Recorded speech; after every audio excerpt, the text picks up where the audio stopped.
Ladies and gentlemen, please be standing for the chairman.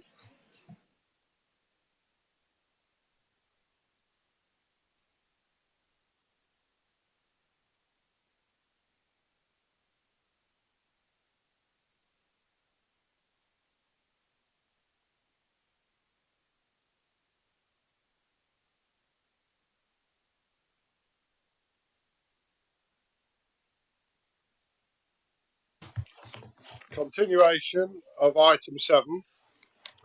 We have Councillor Clark to speak. Councillor Clark. Thank you very much indeed, Mr. Chairman. This is obviously such an important issue, and all these different factors we've got to take into account. People, cost of living, environment are just a few, and I think people on all sides talk about the cost of living challenges that we are all facing, and so we have to make sure that we keep our costs down to the absolute minimum that we can. And that's why this proposal, and that's why it involves this building, is because we've heard it costs 1.7 million to run as of the moment. I would suggest that's only going to increase. And Councillor Gowland talked about it being an excellent working facility. It might be, but it's not cost efficient. It's not efficient to heat. It's not efficient to maintain. It's not efficient to repair. It needs a lot of... Can I continue, Mr. Chairman? What's happening? I didn't interrupt Councillor Gowland when she was speaking. No, I didn't. So I laughed. So it's absolutely important that we make sure that this building is being used as efficiently as possible. And I talk about efficiency, and we talk about efficiency of buildings. And Councillor Drosny talked about Rushcliffe. Well, I do happen to know a lot more about Rushcliffe than Councillor Drosny does. And he talked about selling to the highest bidder. That may be the case if it is the most cost effective and the best value for money, Mr. Chairman. And value for money is the most important thing. When the council offices were sold, we looked at all sorts of options. And it was agreed, after looking at options of selling, of joint ventures, of using it for some other purpose, that the best value for money for the taxpayer was to sell it. And that saved £400,000 a year in running costs. Obviously, it's not as much as 1.7 million, but we have the case study to prove the case. And oh, by the way, Mr. Chairman, Rushcliffe Borough Council is debt-free. I don't think I need to take any lessons from Ashfield District Council. Are they debt-free? No. Rushcliffe is debt-free and therefore handles...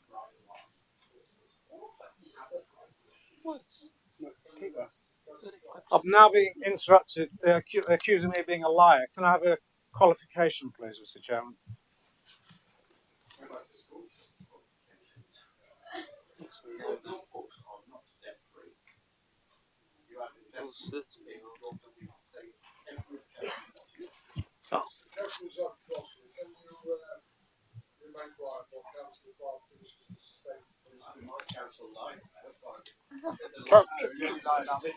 Councillor Zadrosny. Councillor Clark, continue, please. I haven't made any comments about Ashfield District Council. I posed a question. Obviously, there we go. And it's quite surprising. The more people make personal abusive comments, usually means they've got lesser of an argument to actually put forward. So, turning to the environmental aspects, this would mean in a new building it's far greener. We are looking after carbon reduction far better, and it's vitally important that we make sure that whatever we do is the best value for money for our electorate in the whole of Nottinghamshire. And this means that we are then investing for the future, because we don't know how much more this building is going to cost in the future, and it needs a lot of investment. It's absolutely iconic, absolutely. And we want to ensure that it is kept to the best of our ability in whatever form, but it needs to be cost effective and best value for money. And that's what we're proposing today, Mr. Chairman. Thank you, Councillor Clark. Councillor Walsh to speak.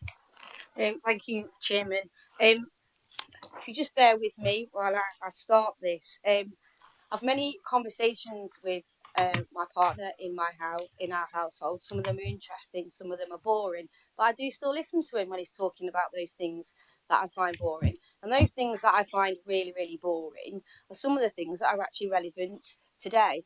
And that's the fact for over 30 years he has been in the building trade.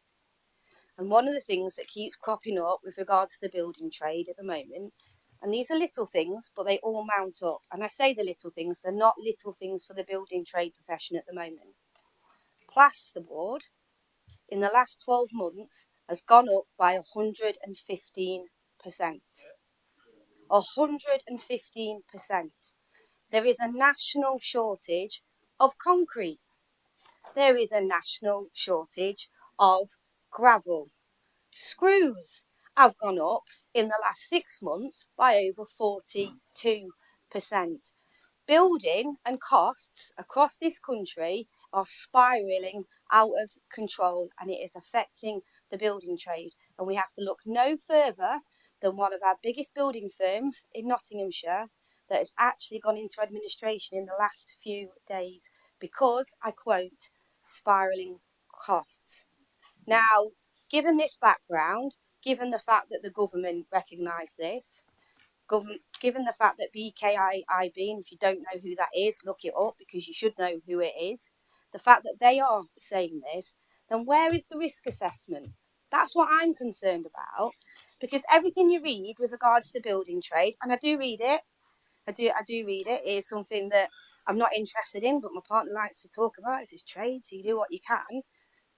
Is telling us that there's a problem and there's an issue and things are spiraling out of control. Now, that's not a reason not to build anything, but it is a reason to have a document that is available to members that tells us what the risk is and what those cost implications are.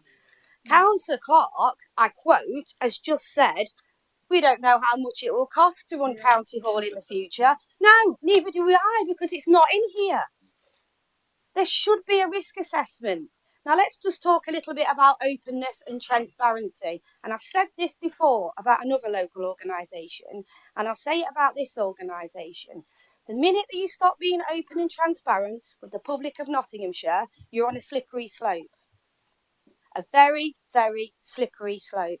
There should be a risk assessment, and you should be open and honest with the people of Nottinghamshire about the people that you have spoken to, the plans that you have seen, Councillor Bradley, and some of your colleagues have seen, what your real intentions are within this building, your real intentions of what you want to do with this building.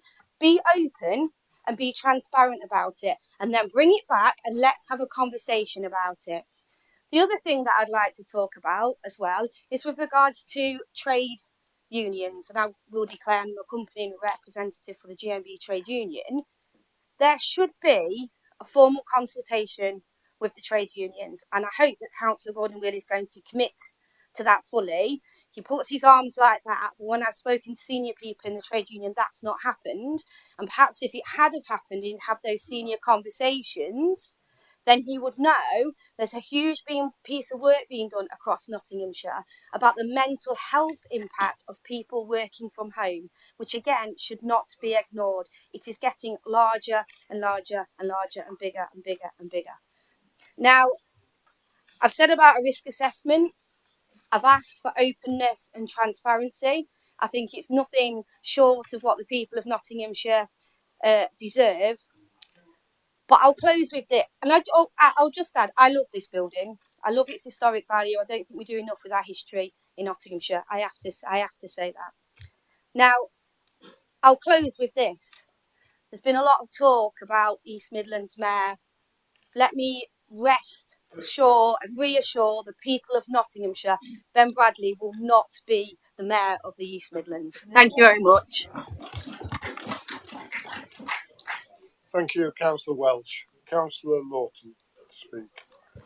Thank you very much, Mr. Chairman. I don't intend to be flowery. Yeah, I think to a certain extent I'm living in a bit of a parallel universe here. We've just had COVID. We've had a reduction in the number of people working in offices by substantial numbers. We're running a buildings occupancy of 30%. Yeah, the argument is that we should keep them open on the basis that they're half empty. To me, that doesn't. Well, it smacks of incompetence. Actually, that's what it smacks of. My residents do not want me to spend money on empty buildings. Full stop. I mean, I've run it past them. They want me to spend money on services, and that's what I'm elected to do. Not to maintain monoliths in the middle of Nottinghamshire that are patently not fit for purpose or purpose. So they want me to address this problem, and that is the stark difference between this administration and the opposition. We are here to address the issue, and we intend to address the issue not on our behalf, but on the behalf of the residents that we represent. And to call Newcastle District Council for building a new set of offices, it's just unbelievable. I mean, it is absolutely, it's a cracker. It's a cracker. Here we have a building that is energy efficient, is actually cost neutral. It's not costing us anything, not a cent, because the people who are in the building anyway are actually paying, they even pay for the security staff. We don't pay a cent. It's free.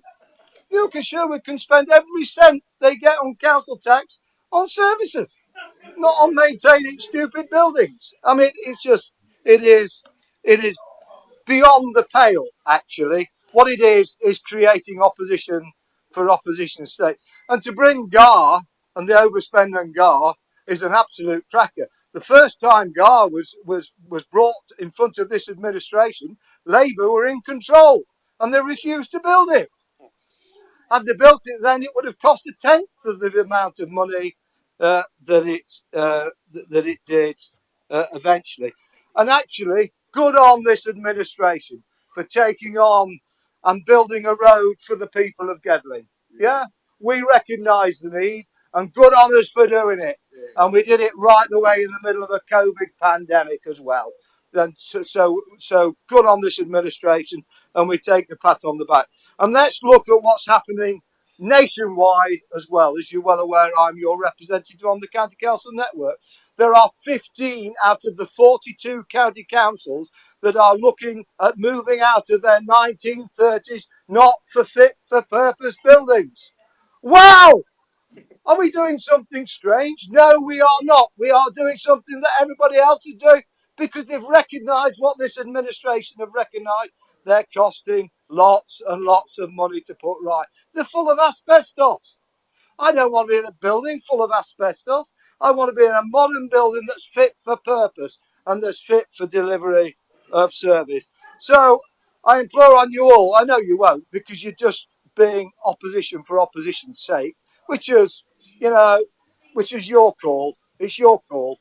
But I can tell you, my residents want me to vote to get rid of this building and put this council in a fit for purpose unit. And the fact it's moving into Ashfield, that you ought to be applauding it, that we are prepared to invest money in your patch. Not you. What you're doing is sticking your head in a bucket of sand. Thank you, Mr. Chairman, and please support the motion. Thank you. Point of order.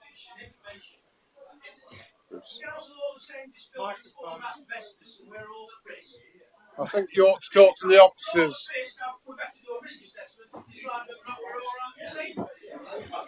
Can you consult the officers regarding the asbestos content of this building? Mr. Chair, point of clarification as well. Thank you. Councillor Lawton said that. What is your clarification? Stand up and address the chair. Councillor Lawton said that the people voted him in to make this happen. Unfortunately, I think point of order and point of clarification there would be that actually they didn't, because you're not in the recent election. Just like to make the point that he is actually a councillor. Thank you very much, Councillor Lawton. We'll move on. I now call upon Councillor Roger Jackson to speak. Thank you, Chairman. I rise really, probably as a businessman who runs businesses and know how efficiencies have to be done to keep your business right. And I actually think parts of the council should be run like a business to a certain extent, so we can save money to spend on our residents and that. I mean, to be honest, across there, you sound like an old granny who's lived in the same house for about the last 20, 30, 40, 50 years, where there's a brand new little modern flat down the road, and she doesn't want to go because she's lived there all her life. When there's a nice modern building for us to live in down the road. There's only one building. Can we let Roger Jackson speak? There's only one vanity building, and that's what you've got about this one. You just don't want to leave it because you just think it's been here so long. Let's be right. Bruce brought it up. Kelham Hall. I was very involved in moving to Kelham Hall.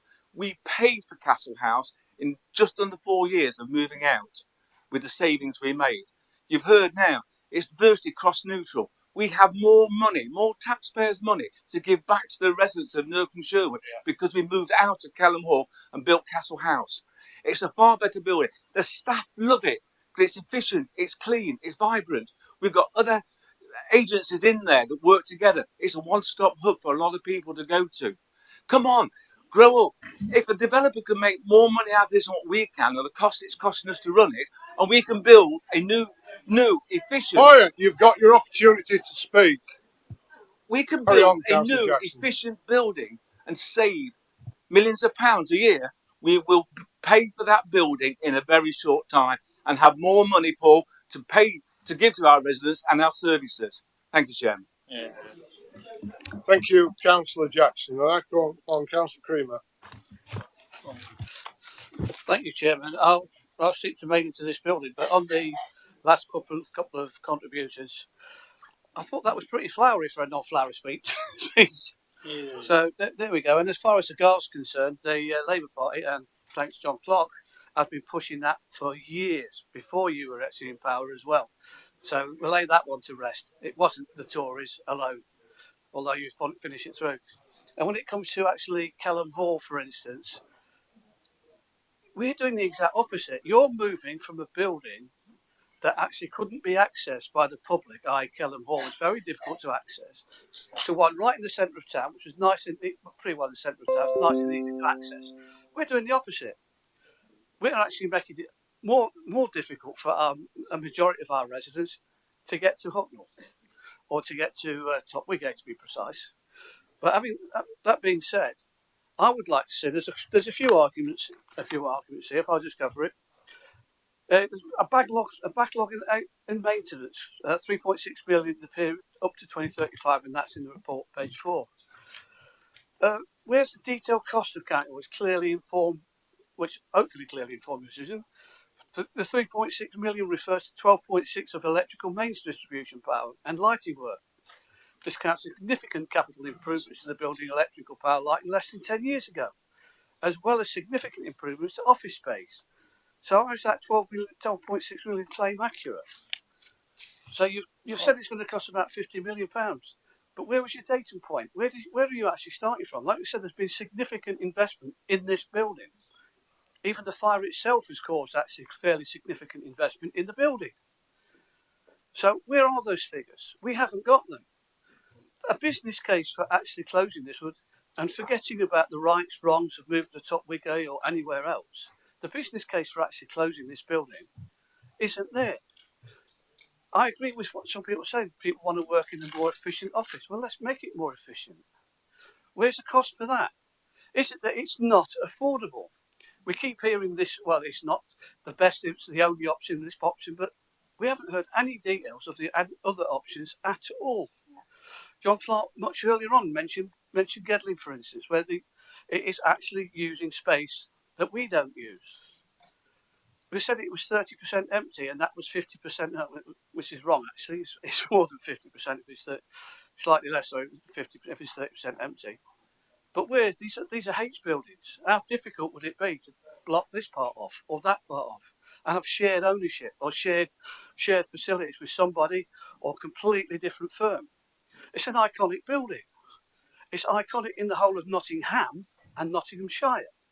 If you want to get any joint use and help to actually save costs, this is an ideal site, not Hucknall. So again, there's no business case we can actually see for closing this. I'm not against closing it if we can actually turn around and see we can't invest in it, we can't share it, there's absolutely no point. You're making the assertions, as already been said, on 13 pages. No business. I'd like to see two business cases. A business case for this place to be actually closed. How much improvements would cost? How much over the years? I mean, going back, when we were in control, we were looking at, which you dropped fairly quickly, and some people remember, of actually getting heat from the Trent. So that was environmentally friendly. We're looking at both ways, two ways of doing that. That's been dropped. Improvements in environmental engineering has happened all over. Could this be improved? I don't know. I hope so, because I would like to keep it, but if it's impossible, it's impossible. But again, there is no business case, nothing actually open to turn around and tick off this, tick off that, and tick off the other. So we're not saying no, don't build top here. We're saying stop for the moment, give us the business cases for both, and we'll discuss it again. Because we're not actually being, oh, it's my granny's house and I'm stopping here. But we want to see the actual case for moving, the actual case for closing, and the actual building, what it's going to be used for, etc. Got no problems with actually looking at things properly. At the moment, we are not looking at the 13 pages. Is not a proper way to make a 25 million plus, because costs are running away, decision, because it will cost more. I'm looking at John Robinson House. We've decided not to sell that. Why have we decided not to sell it? Because we couldn't bloody sell it, pardon my language, Chair. And it's the same kind of building, roughly. So when we guarantee this could be sold, where is it in the document? Granted, as has already been said, you might actually have some problems with confidentiality. But are we going to be left? We moved to Topwigate and this is still here. We're still the landlords and we're still paying for it to be kept up to date and security and all the rest of it. Where is the case for that? So no, we're not asking people to... Pardon? Oh, thank you.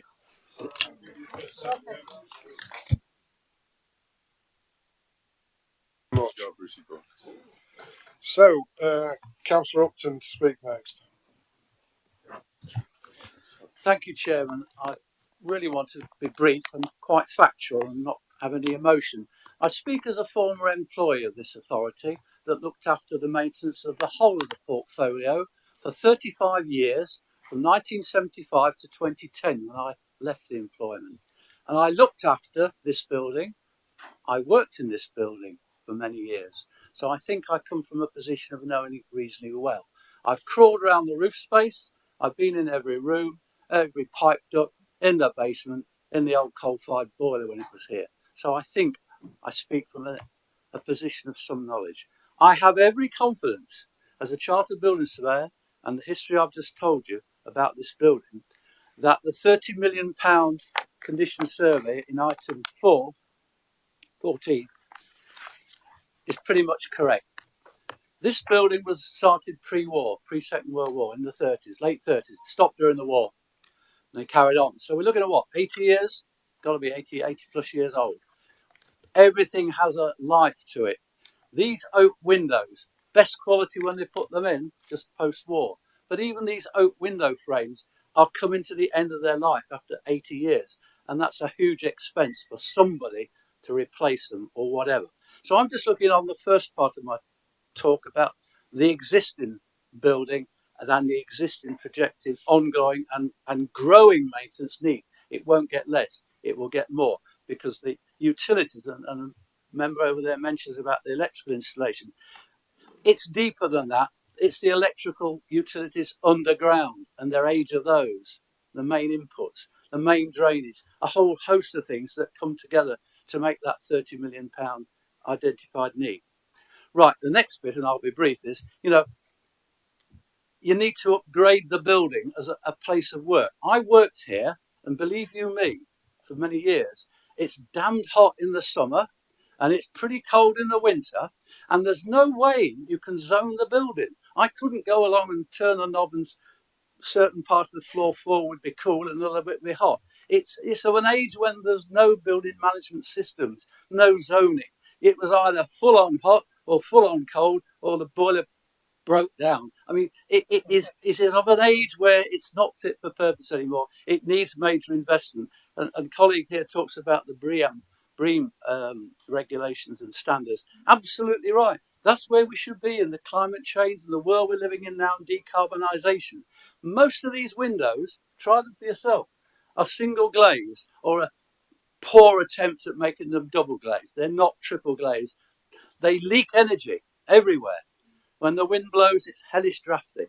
I'm not going to go on, but 28 million or thereabouts, it says, is needed to bring them up to fit for purpose in the current position we are in as a country, and to need to decarb and get energy efficient. I'm not going to comment about whether we should or we shouldn't move. My final comment is it's an iconic building. I only live 5 miles away. I've been here around it. I've worked in it. I like it. It ain't going to go anywhere. It's not going to be knocked down. It's going to be repurposed. It'll stay as an iconic building in this current landscape. Yeah. Good. I applaud that. Yeah. And if it gets a listing, so be it. Yeah. But it's not going to be going. It's not going to go anywhere. Somebody else may come in and use it. I don't mind what use they use it for. The building will stay. I'll say no more, Chairman. Thank you.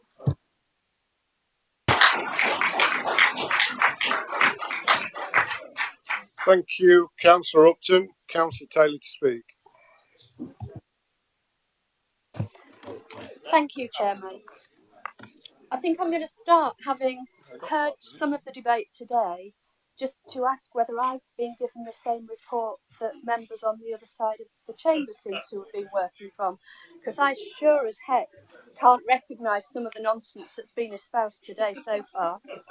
Just even distilling it down to the 5 recommendations is a different world to the one we've been talking about. I wanted to speak in the first instance about the wider projects, because everything's been about County Hall and Topwig Hay, and this report is so much more. Thank you. Topwig Hay is already happening. It's a done deal. Stop having that argument. It is done. It is agreed. That's what's happening, and it is a fantastic new facility for this council to deliver services in lots of departments, including a lot of mine, so MASH stuff, social work stuff, the contact centre. That is happening. There's another thing which is a problem for us, and that is the costs of this monolithic building. We know it's an old building, we know it costs too much to run in the modern times, against a cost of living crisis, against council tax bills, the burden on the taxpayer here. We know that. Why, in goodness' name, when there is a ready-made opportunity to fix one problem with a solution that already is out there, would you say no? It makes absolutely no sense. None whatsoever. I'm going to speak slightly personally, and I don't often speak of my family, because they didn't choose to come into this game, I did. But Councillor Welsh spoke of her experience because of her partner's professional experience. I've lived with a guy for 36 years who is also, well, bless him, who is also in this game, Councillor Welsh. And he was moving around buildings, adapting buildings 30 and 35 years ago for national and international companies. He's been doing it ever since. Sometimes the property portfolio expands, sometimes it decreases, sometimes it just changes. And I know from my lived experience, if we're going to live vicariously through our partners, that this building would not be used and retained by any other commercial operator, certainly not in the modern times. I'll also make a very personal comment, I guess, and Councillor Place partly referenced it when she spoke early on. We couldn't be further from County Hall if we tried, Councillor Place, could we? I am literally the furthest flung from County Hall. My journey here is an hour and a half every day. It shows in my mileage returns, which I gather drew some interest recently. Yeah.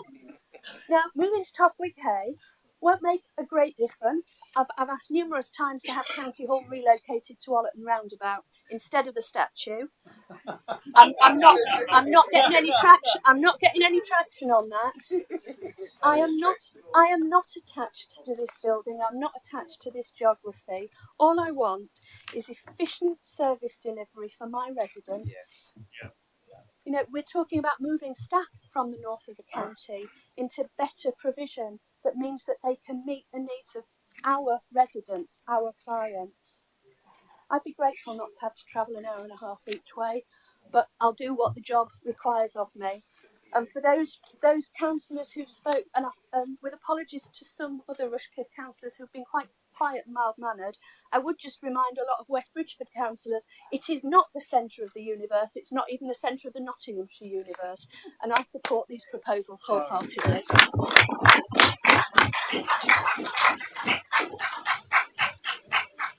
Thank you, Councillor Taylor. Councillor Jonathan Wheeler to speak.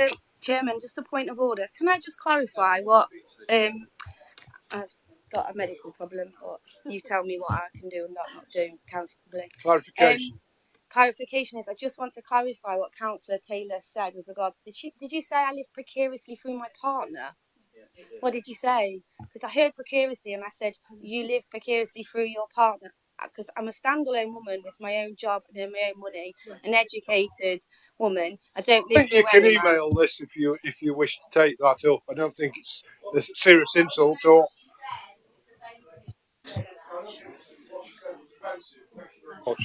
Right, Councillor Jonathan Wheeler, will you speak, please? Thank you, Chairman. Just want to clarify a point that was raised earlier by Councillor Walsh in terms of engagement with our unions, just to reassure members in terms of what we're doing in terms of engagement with our staff. So we meet with our unions on a monthly basis, formally, but of course many informal discussions take place with our head of HR and with Margin her role in terms of what's going on in terms of Council, the Building Rationalisation Programme. So the unions have been formally met with the three union representatives. We have a joint management board which they sit on. Actually, one of the reps is actually secretary of that board, and it's a standing rolling item about the rationalisation programme there. We're fully engaged with the unions, so I'm sure reps, so I'm sure engaged with all their members. Before we put the item out to council, to the public in terms of this debate today, we put some information on the internet in terms of FAQs for our staff and Q&A. That was actually run by the unions first, which we didn't have to do to make sure we were addressing all the points that were raised, come from the members of staff there. So we do have that regular engagement, and from the feedback I've had from our officers, the unions are very happy where we currently are to the engagement with them, and we'll keep doing that, of course, in terms of whatever decision made here today and going forwards. Thank you. Thank you, Councillor Wheeler. Councillor Saddington, would you like to speak? Thank you, Chairman. I've just put a sweet in my mouth. Point of order. I genuinely wasn't going to speak, as they say, but I want to make a clarification to Councillor Creamer. He said that we moved out of Kelham Hall because the transport was bad. I represent that area and beyond. Believe me, if the transport was bad, I would be at Councillor Clark's door.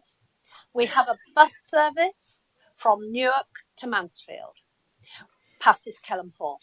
We have a bus service from Newark to the rural villages, passes Kelham Hall. We have a bus service to Southwell, passes Kelham Hall.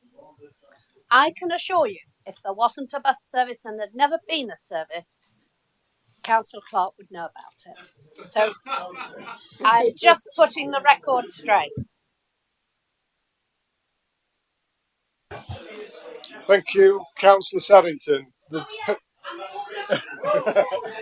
Thank you. Thank you very much. There don't appear to be any more speakers. So the seconder, Councillor Girling, reserved his right to speak. He's got 5 minutes to speak now. Yeah, thank you, Chairman. I saw a few eyebrows raised when Councillor Taylor said that the top wig is already happening. It's been approved. It has. The building itself has been approved. It was approved. It's been through planning. What this is about is actually us moving there, and the democratic services moving there. So actually, she's right. Okay, there's quite a lot of comments that went on, and I try and sort of go through some of them. Not enough information, only 13 pages. Well, actually, if you look on page 47, 48, there's actually loads of supporting documents behind all this that actually, if you read it, there's a lot of information there. The cost of the building, I've heard 24 million, 30 million, it's 18.3 million pound for it.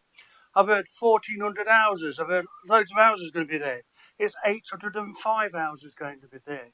You can't predetermine that there might be another application in a few years' time for more houses. It just doesn't work that way. Infrastructure. There's going to be a bus service running from there. There's going to be footpaths running from there into Hucknall. There's going to be a cycle path going into Hucknall. There's infrastructure going in there. Benefits for Hucknall. They say there's no benefits for Hucknall. All the land isn't going to be housing. Some of it's going to be employment land. That's employment opportunities for the people that live around there. It's a great opportunity for the people of Hucknall. The business case for for making the decision about moving out of here. Right, let's get this clear, because Councillor Bradley was accused of saying he won't sell it.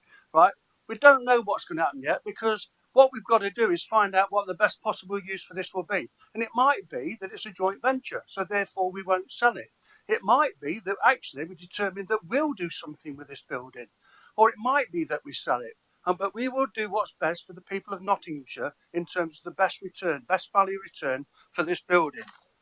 So that I hope I've called Councillor Enshaw when you said about the fire out there, 200 people, and so we don't really know how many it is.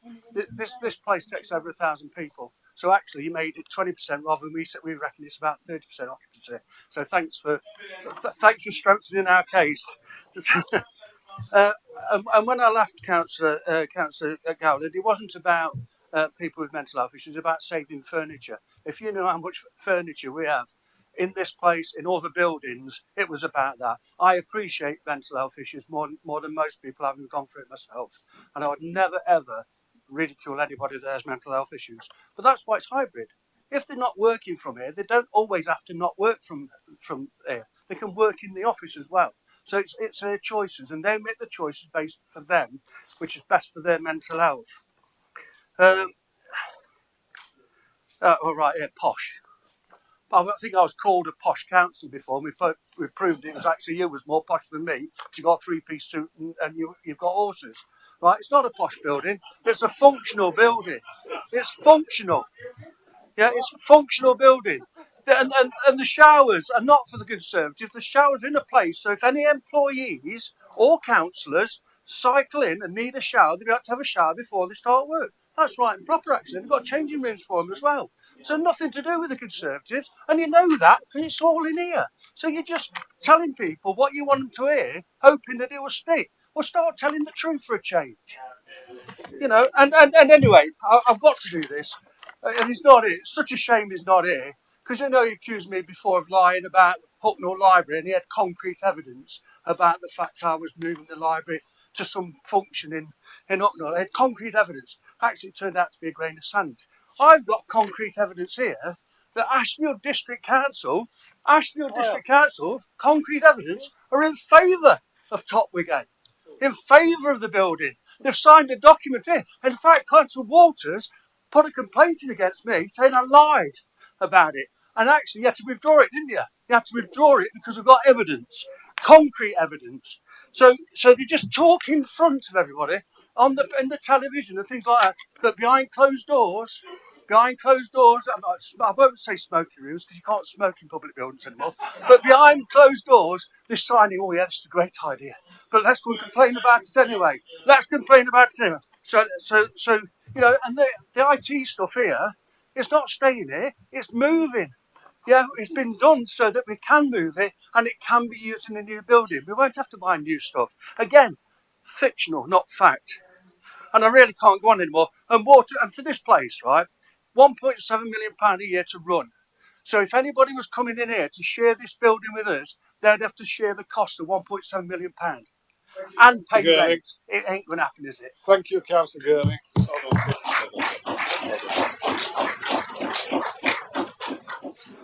Point of clarification, Mr. Chairman. Councillor Girling, you said that you might stay here. I seem to remember. That's a bit frivolous, Councillor Carr.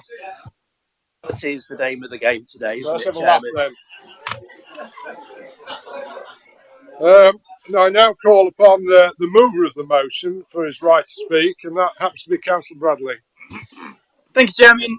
Pleasure to draw this debate to an end. And I'll start with, a slightly frivolous point, which is there's no mention of the combined authority in the papers, nor have I mentioned it, but a lot of people over there seem to be really concerned about it, Mr. Chairman, which is something I take as great praise, actually, from that perspective. All very good. Councillor Payne said this is one of the biggest decisions we have made in decades. I think that speaks volumes to consider with the amount of public services, the things that Councillor Barney has described, that we decide on every day. We recently decided on £139 million public health function for the most prevention services for the most vulnerable people in our family, to say that where our office is one of the biggest decisions we've taken in decades. Speaks volumes about the nature of this debate and people's egos in this debate about where we sit and how fancy our building is not the most important thing to our residents.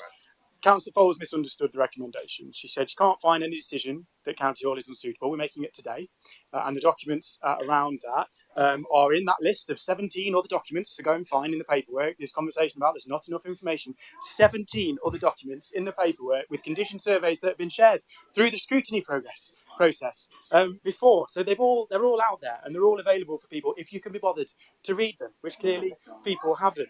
We said there's no business case for the future use of County Hall. Again, the recommendations tell us to go and make that business case. And on the one hand, we've got you need to have a business case. On the other hand, you've got don't go and talk to people in the sector who could tell you the information you need to make this business case, because that would be all seedy behind closed doors. Which is it? Make your mind up. And constantly we find in all of these debates, the Labour Party consistently, every debate we have, I need more information, we need more scrutiny, we need more time. If we went by the form of your decision making, we would never do anything. We would be bankrupt because we would never decide anything.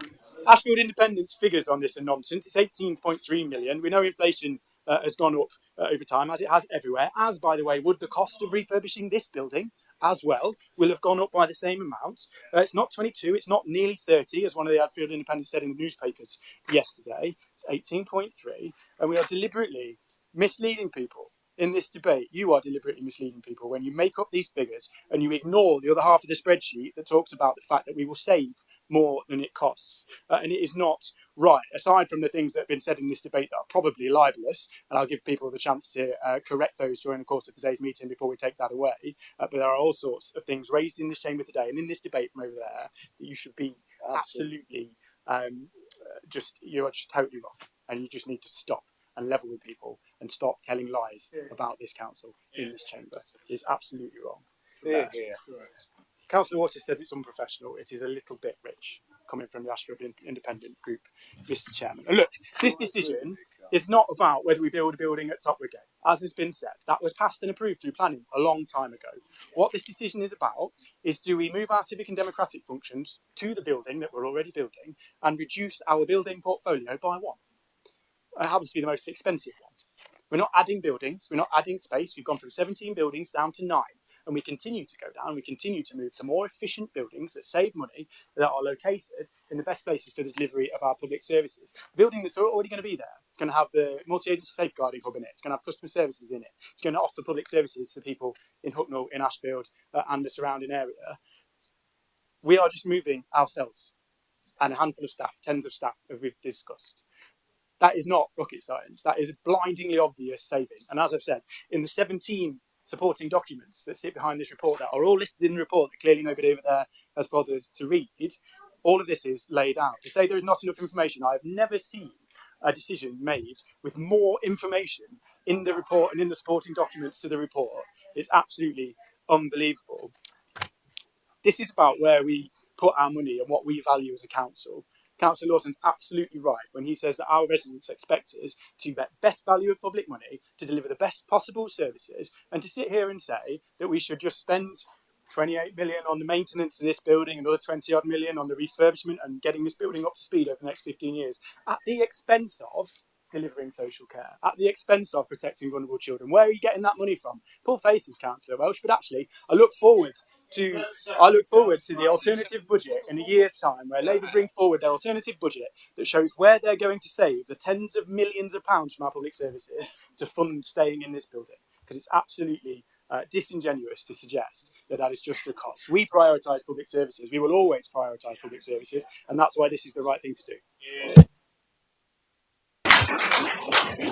Thank you, Councillor Bradley. Councillor Payne has got a point of order, I believe. Yeah, point of order, Mr. Chairman, because it's been said twice now in the chamber. This is really important. We've been told that moving to Top Wing Hay is a done deal. It's been approved. Item 3, which is a recommendation we are all being asked to vote on today, specifically asks elected councillors to approve the associated variation to the capital programme. The comments from our Section 151 officer are asking elected members to increase that capital budget by £6.9 million, over and above the budget we've all given authority to. That is not a done deal. We are being asked to approve an additional £6.9 million of taxpayers' funding. But it's in the report. Hang on, Mr. Chairman. Hang on, Mr. Chairman. You may say that's a minor point. It's taxpayers' money. And saying it's a done yes, deal, but it's been approved. You're just having another speech, Councillor. No, I'm not. I'm making an important point of order about taxpayers' The amount funding. of money is in there. The point of order doesn't. I can't see the point of order. Point of order is that it isn't a done deal. It's in there. The budget hasn't been approved. That's what we're being asked to do today, Mr. Chairman. Yes, but there is a motion.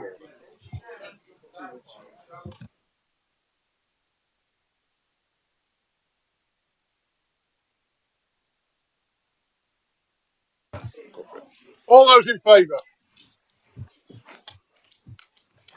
All those against? Ooh, yeah, hang on. All those in favour. Well, we're going to have to do a. We're going to have to do a speech. Yeah. All those in favour?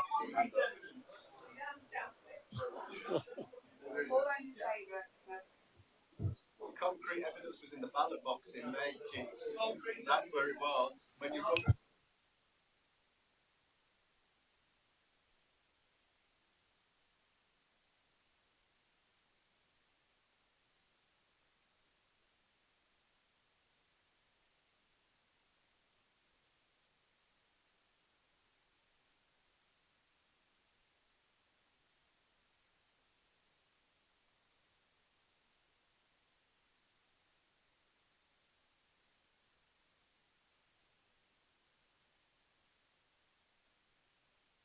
Right, we've got 32 for. All those against?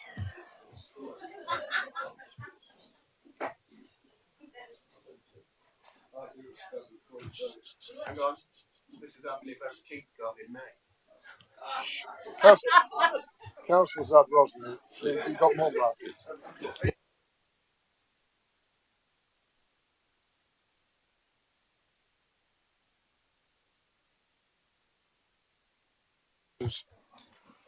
Are there any abstentions? None.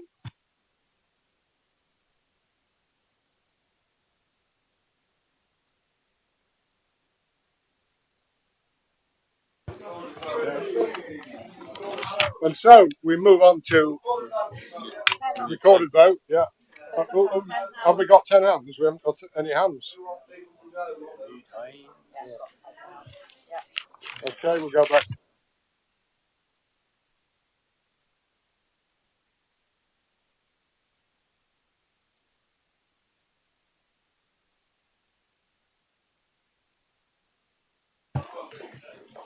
Okay, members, if I could have your attention, please, for the recorded vote.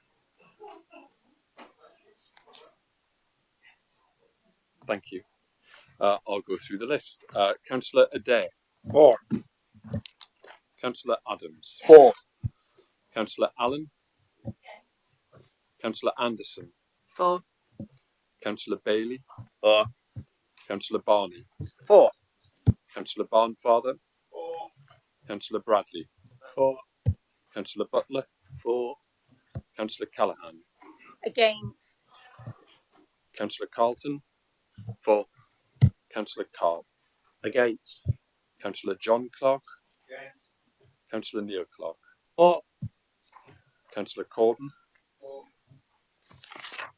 Councillor Cotty, For. Councillor Creamer, Against. Councillor Deakin, Against. Councillor Doddy, For. Councillor Eddy, For. Councillor Fielding, Against. Councillor Full, Councillor Girling, For.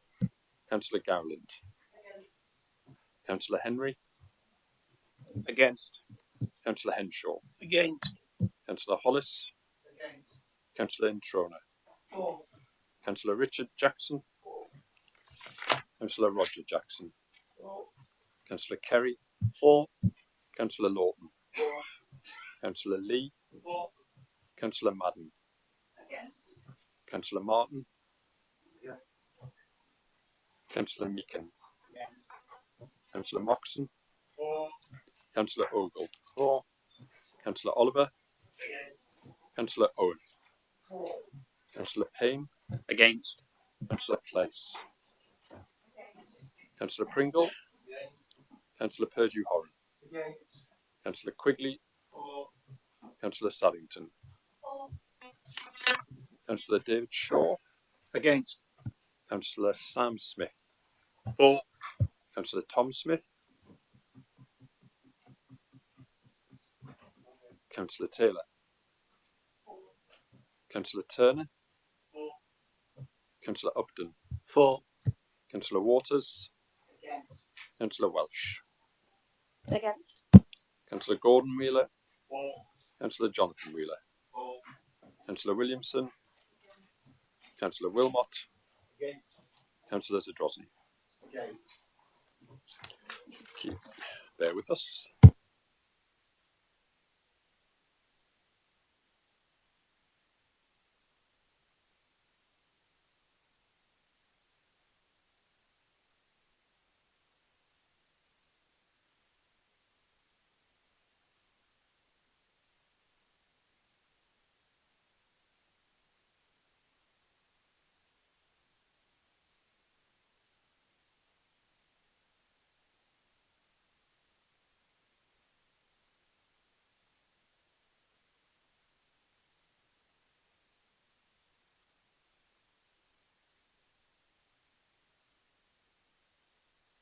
The recorded vote is 32 for, 26 against. The motion is carried.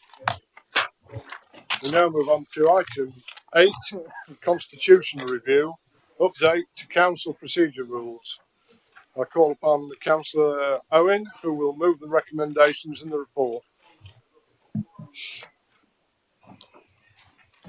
Thank you, Mr. Chairman. Now that we've got the warm-up act out of the way, we can get on to the real business of today's meeting, which is the update of the council procedure rules as part of the Constitution. Members will recall that a year ago we changed the way in which this council operated in terms of governance, and we had to draw up a set of rules at speed. And we did say, as a result of that, we would see how those rules operated for a year, and then we would review them. And that is exactly what has been done, Mr. Chairman.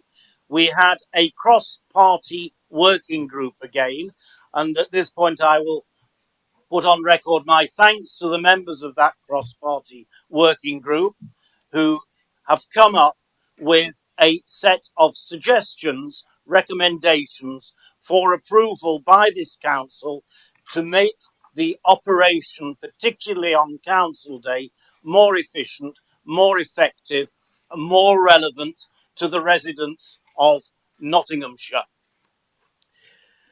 One thing in particular that we have done is to assist members, because some members do have some difficulty in putting together motions in a precise and concise and relevant way. And you will see at the back of the report, we have produced a couple of templates. One, to allow members to put in a motion in appropriate format and a standard format. And the second one is if members wish to put in an amendment to that original motion.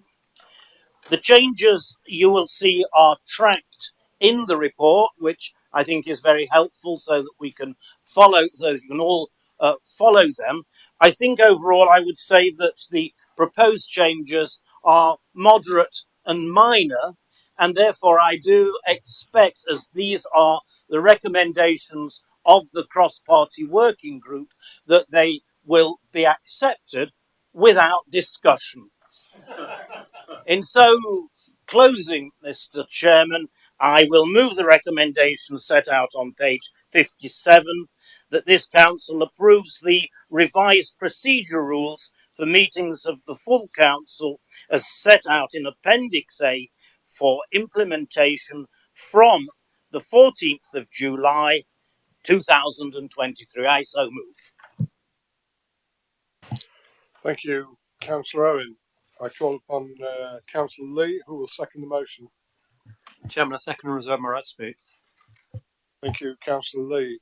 I have Councillor Pringle to speak. Thank you, Chairman. Thank you to Councillor Owen for presenting the papers and being as helpful as ever. We completely appreciate the openness of the debate during the working group, and I think for those members that regularly attended, that was the case. Not everything went the way that we expected it to, but there was certainly an openness of debate, and the speed in which the actual working group has had to operate due to the change from committee cabinet. We recognise that as well. I think we've said that previously within the chamber. There's obviously things that are not ideal to myself, and because we've presented it in papers, it's not really changed that. It still raises the same questions. But when I've asked a question, whether it be in the working group or outside of the working group under this week, I've had an immediate response from those people that I've raised questions with. So, as a group, we've respectfully understood what people have said. We've tried to move forward with it. We've been positive where we can.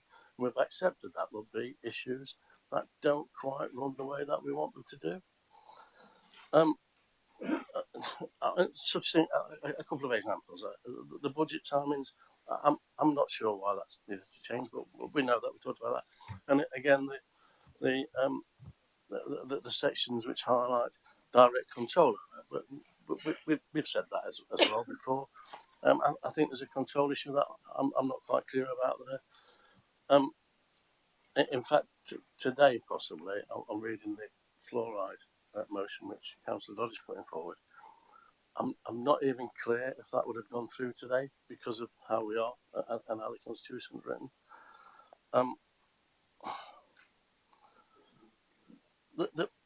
Pardon? Sorry, you can talk to me. You know, I don't Carry on, Councillor Pringle. You can't do it. You can't talk across the noise, you know. You need to stop him talking when he's talking. However, there isn't a change. There isn't a change, in my opinion, from the working group or within this papers. It is the same. My issues that were raised there, they're still going to be raised now. My group, I've spoken to my group in depth about this, so they're on board with what I said. But I will recognise that the best way to change the constitution and to impact the council is to be the lead administration. Thank you, Mr. Chairman. From the lead opposition in waiting. Thank you, Councillor Pringle. Councillor Hollis, would you like to speak?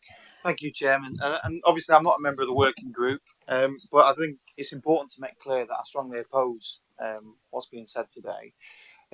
Fundamentally, because the Conservative group have a majority on this council. Of course, N group, as it's just been taken with regards to selling off the family silver here and moving expensively to the outside of Hucknall location, they can bully through decisions.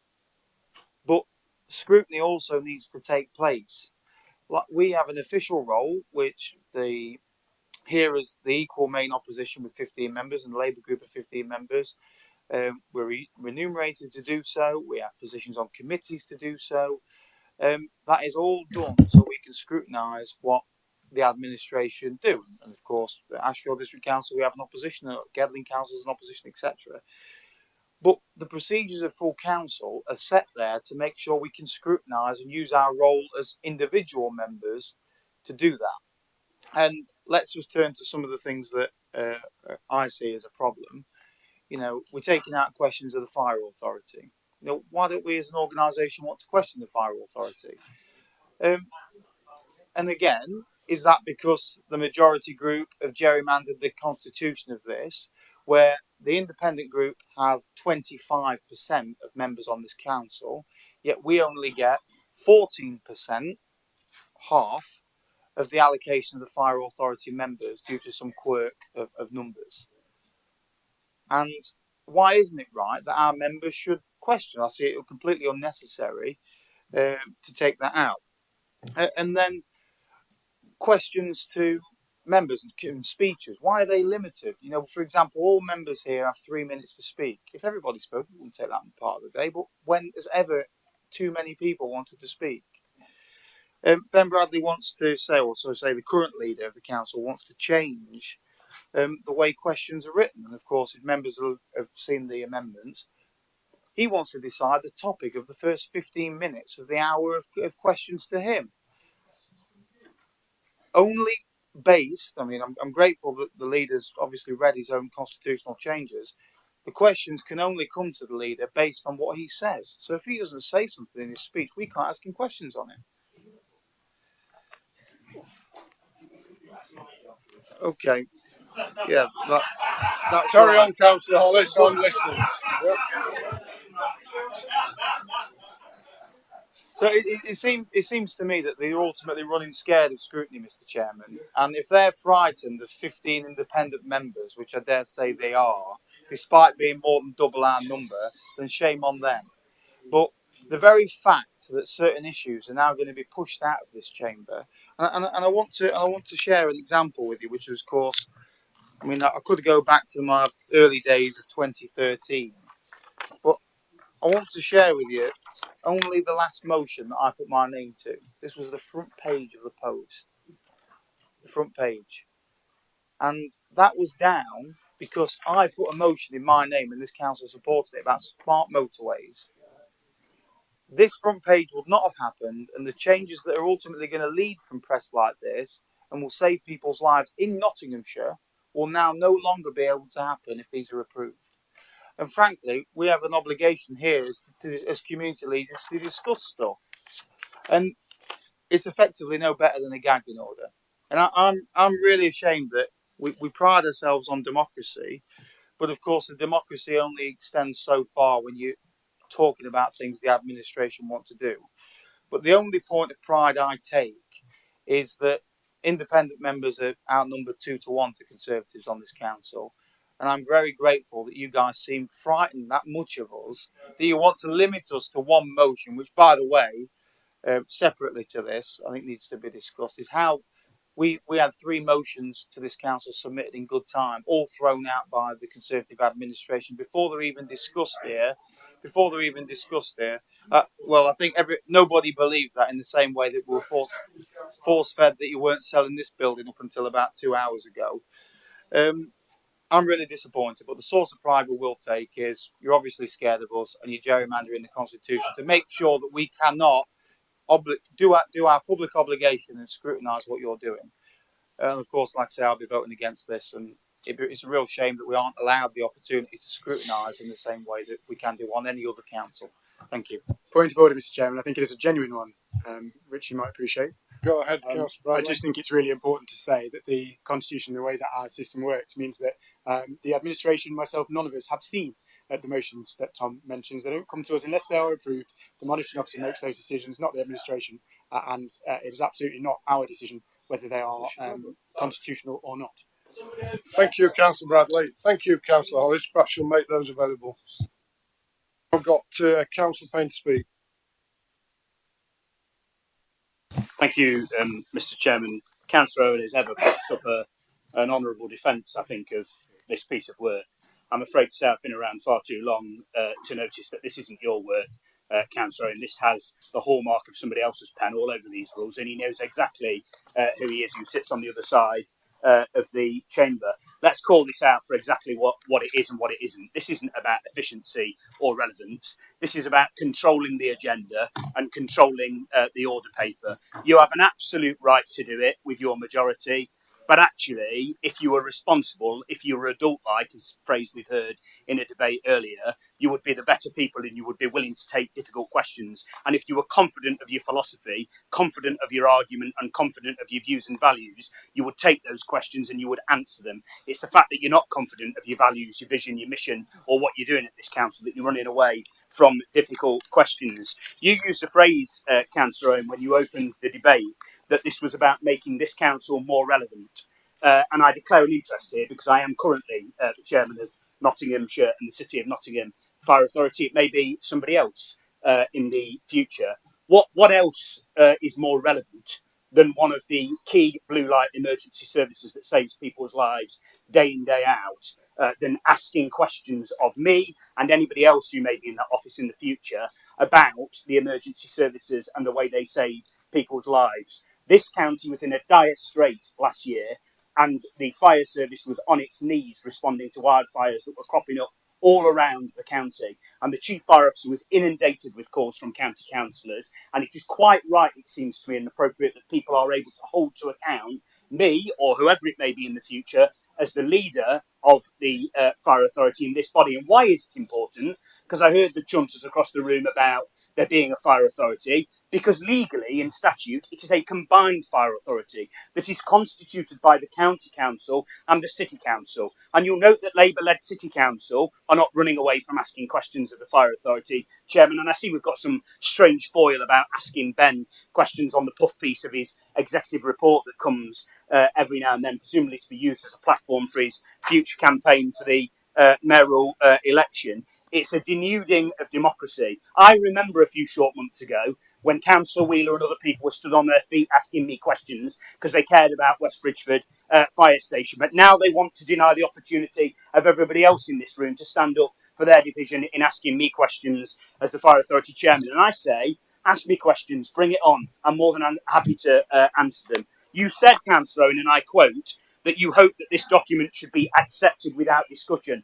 I think that would be a great working title for this document, because that's precisely what you're trying to do of the agenda of full council meetings. Have everything accepted without discussion. No longer allowed to move amendments to motions without prior written notice. Told now we can only ask questions about things that are in the direct control of the county council. Who becomes the arbiter of what's in direct control of the county council? And now we're also told that motions can't be moved as well if they haven't got direct control of the county council. Well, I can tell you what, if these rules had been changed already, you can rule out Dr. John Doddy's motion later on fluoridation, because it's no longer in the gift of local authorities. It's now in the gift directly of the Secretary of State.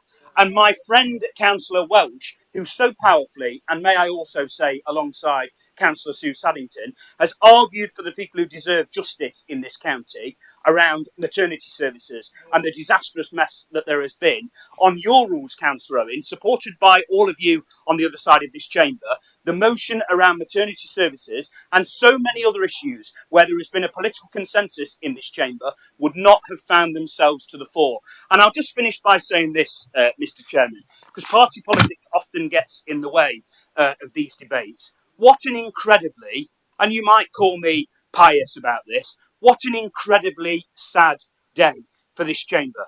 There was a time when this chamber was a place where people could come and argue their corner. Remember the miners' strike, where people on this side found it very difficult because of the internal struggles in the Labour Party, and people on that side had a contrary view.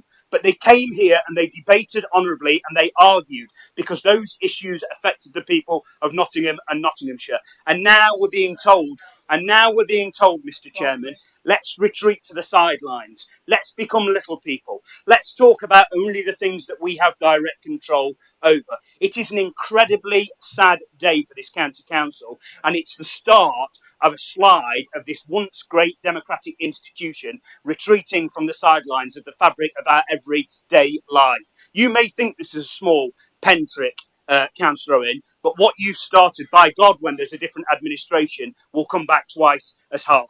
I oppose these changes, Mr. Chairman. Thank you, Councillor Payne. Councillor Carr, would you like to speak? I don't think I was going to be that quick. Thank you. Just on a practical basis, on page 68 of the debate, item number 69, councillors will stand when speaking and must address the chairman.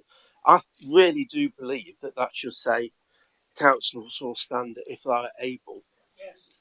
Because whilst at the moment I think we all can, there may be time in the future when there's somebody here that can't. Yeah. So I think we should recognise that. Yeah. Okay. Michael, of course, the reason why they've got rid of your questions is because they don't like the answers. That's the reality of it. I've been a member of this authority for 18 years, and I have to say this report is a new low for this authority. The obvious manipulation of the Constitution for party political gain is reminiscent of a banana republic. It's quite clear that the Conservative Party is fighting for survival. They are going from disaster to disaster. They will be decimated in 3 by-elections next week. The next general election is already lost. The county council election in 2025 looks very dicey indeed. Carry on, Councillor Carr. Yeah. I'm listening. You're obviously not listening either because you're on your phone. Yeah, fine.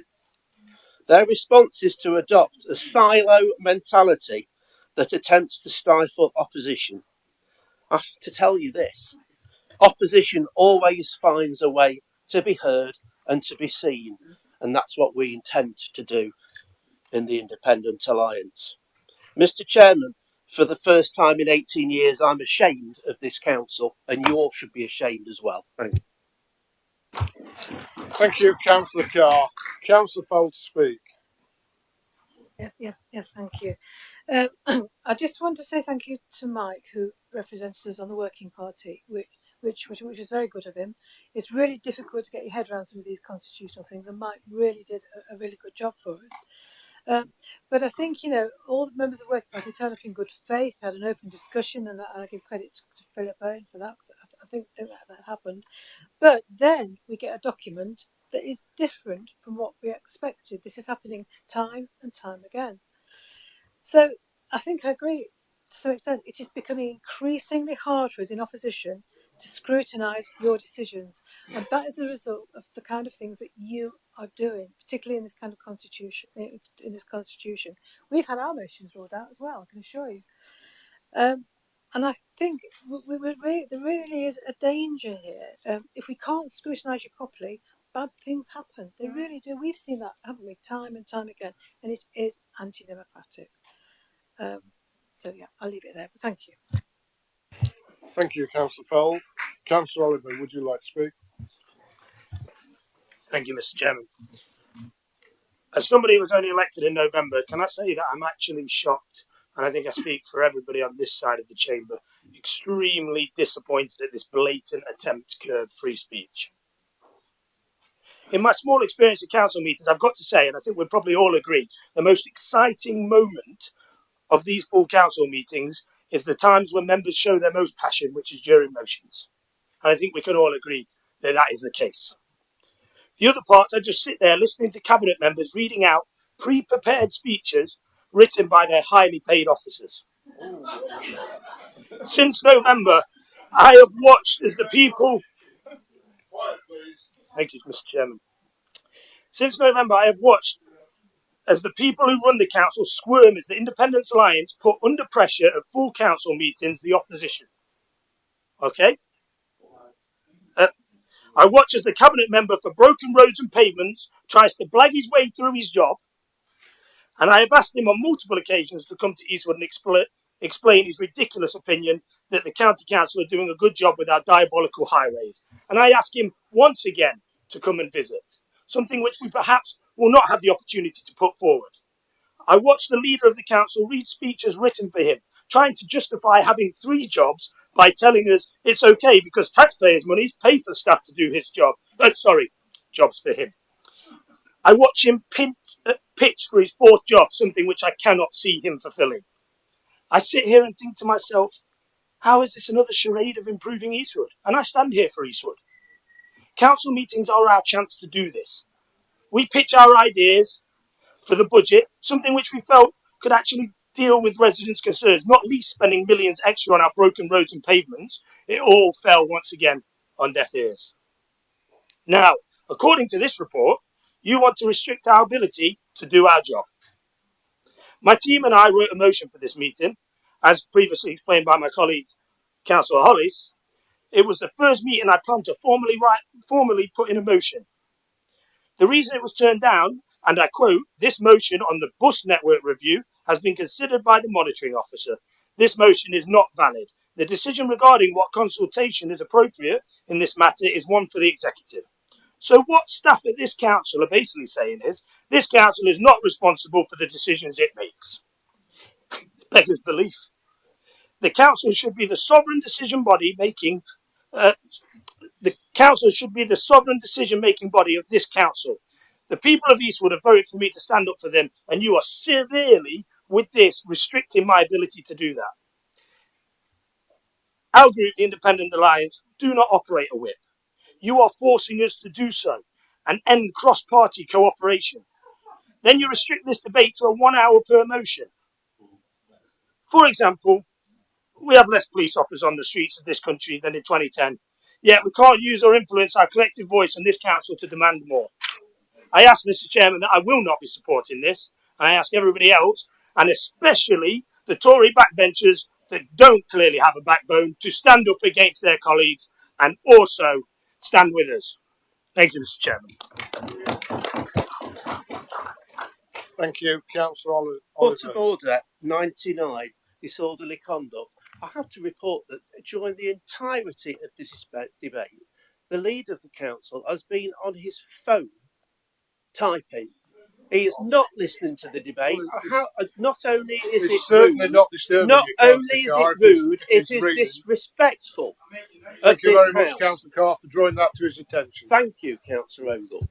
Thank you, Councillor Oliver. So we now move on.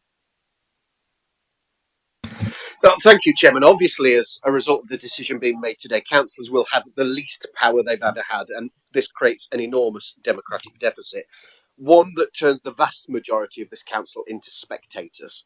So before I go into the details of our opposition to these changes, I wanted to outline the reasons why it's been made.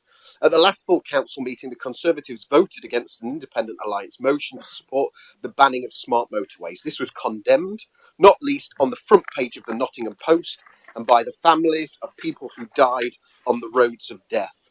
The headline on Friday, the 12th of May, read, "How could they vote against it?" with the subheading being, "The Post stands with bereaved families in calling for an end to smart motorways after county councillors rejected the chance." Of course, Mr. Chairman, not all county councillors rejected the chance. Indeed, all Independent Alliance councillors and Labour councillors voted for this county council to support banning them and reintroducing hard shoulders. Nottinghamshire County Council, though, is frightened to death of bad headlines. Olympia Zagnet's headline in the Post was the final straw for them. This council is more concerned about their dire reputation than the real struggles being faced by hundreds of their residents, all at the hands of this cruel disgrace of a Tory government. Today, you are abdicating the chance to use our collective voice to help deliver the positive change that our residents deserve. Members' officers opposite have endlessly bleated about the advantages of having an MP as leader. But we now have a council that's afraid to stand up for residents, a council that's afraid to stand up to the government, a Tory government that's systematically letting this county down, a county who sends its cabinet members like stormtroopers to police scrutiny meetings, and you now even employ social media snoopers to stamp down on any criticism of this council. We are now experiencing a repressive county council stamping down on dissent, just like North Korea. A full council held just 6 times a year is our principal opportunity to stand up for residents. Over the past year or so, the Independent Alliance have moved motions on protecting care leavers' characteristics, increasing free school meals claimants, banning fracking on county council land, and much more. And now all you want is to shut us up, plain and simple. The one thing to take from this is that in just under 2 years, you'll be yourself very limited in what you can say and how you act on your residents' concerns. Now you're proposing allowing only one motion from each political party per meeting. You're not allowing us to do our job. Members of the Independent Alliance team come to me with dozens of ideas for motions between meetings. For this meeting, we put in 3 motions. One to extend the bus review, another to fix broken roads and pavements where Remembrance Sunday parades are taking place, and another to lobby to scrap voter ID. You found spurious reasons to turn them down, including the fact that a cabinet member had already made the decisions, and that was that. 5 years ago, Mr. Chairman, we submitted motions to full council just before the deadline. We were sure that our motions were being leaked to the Conservative administration, and we were asked to give the council plenty of notice. So I quote, the monitoring officer could work with us to reword motions they had concerns about. Our staff ensured this happened every meeting, submitting motions sometimes 2 months in advance. For this meeting, the monitoring officer didn't bother to get in touch with us. The council just turned down our motions on ridiculous technicalities, even though they were submitted 6 weeks before the deadline. It's quite frankly disgraceful. It's clear that the Conservatives who currently run this council have had enough of being scrutinised. From the front page of the Nottingham Post, that was the straw that broke the camel's back. American social activist Abby Hoffman says, you measure a democracy by the freedom it gives its dissidents, not the freedom it gives its assimilated conformists.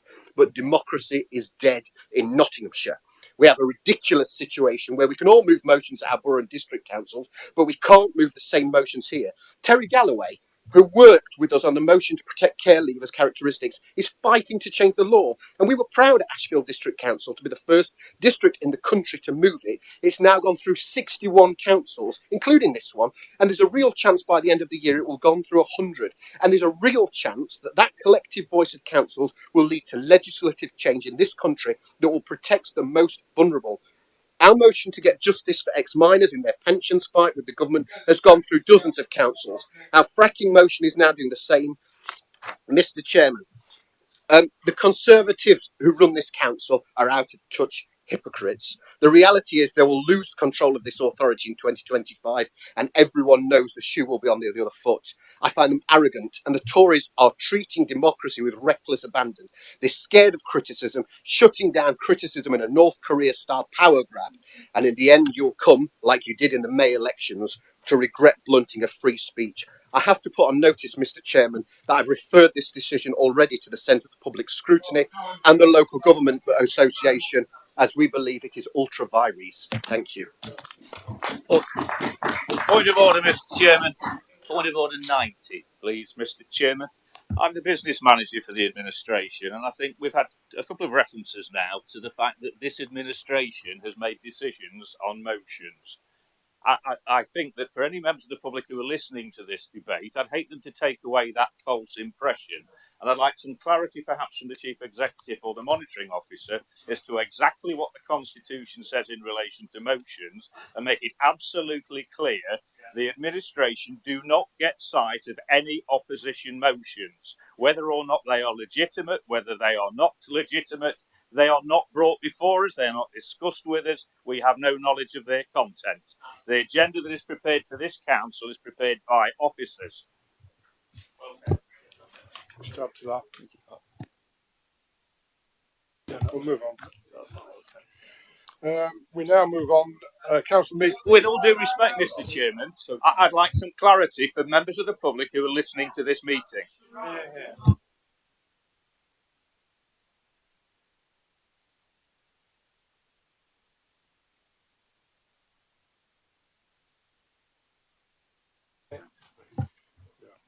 Thank you. So to confirm the process that I think you're all aware of, that motions are submitted, they're reviewed by the monitoring officer, they're not shared with other political groups, they're considered as valid. But I remind members as well of the Member Officer Code of Conduct. We don't discuss the capability or actions of individual members in public meetings or in the chamber. That's return to you, Chairman. Thank you. Thank you, Chief Executive. Councillor Meekin, would you like to continue? Thank you, Mr. Chairman. I'll be voting against this today as I don't believe it is right.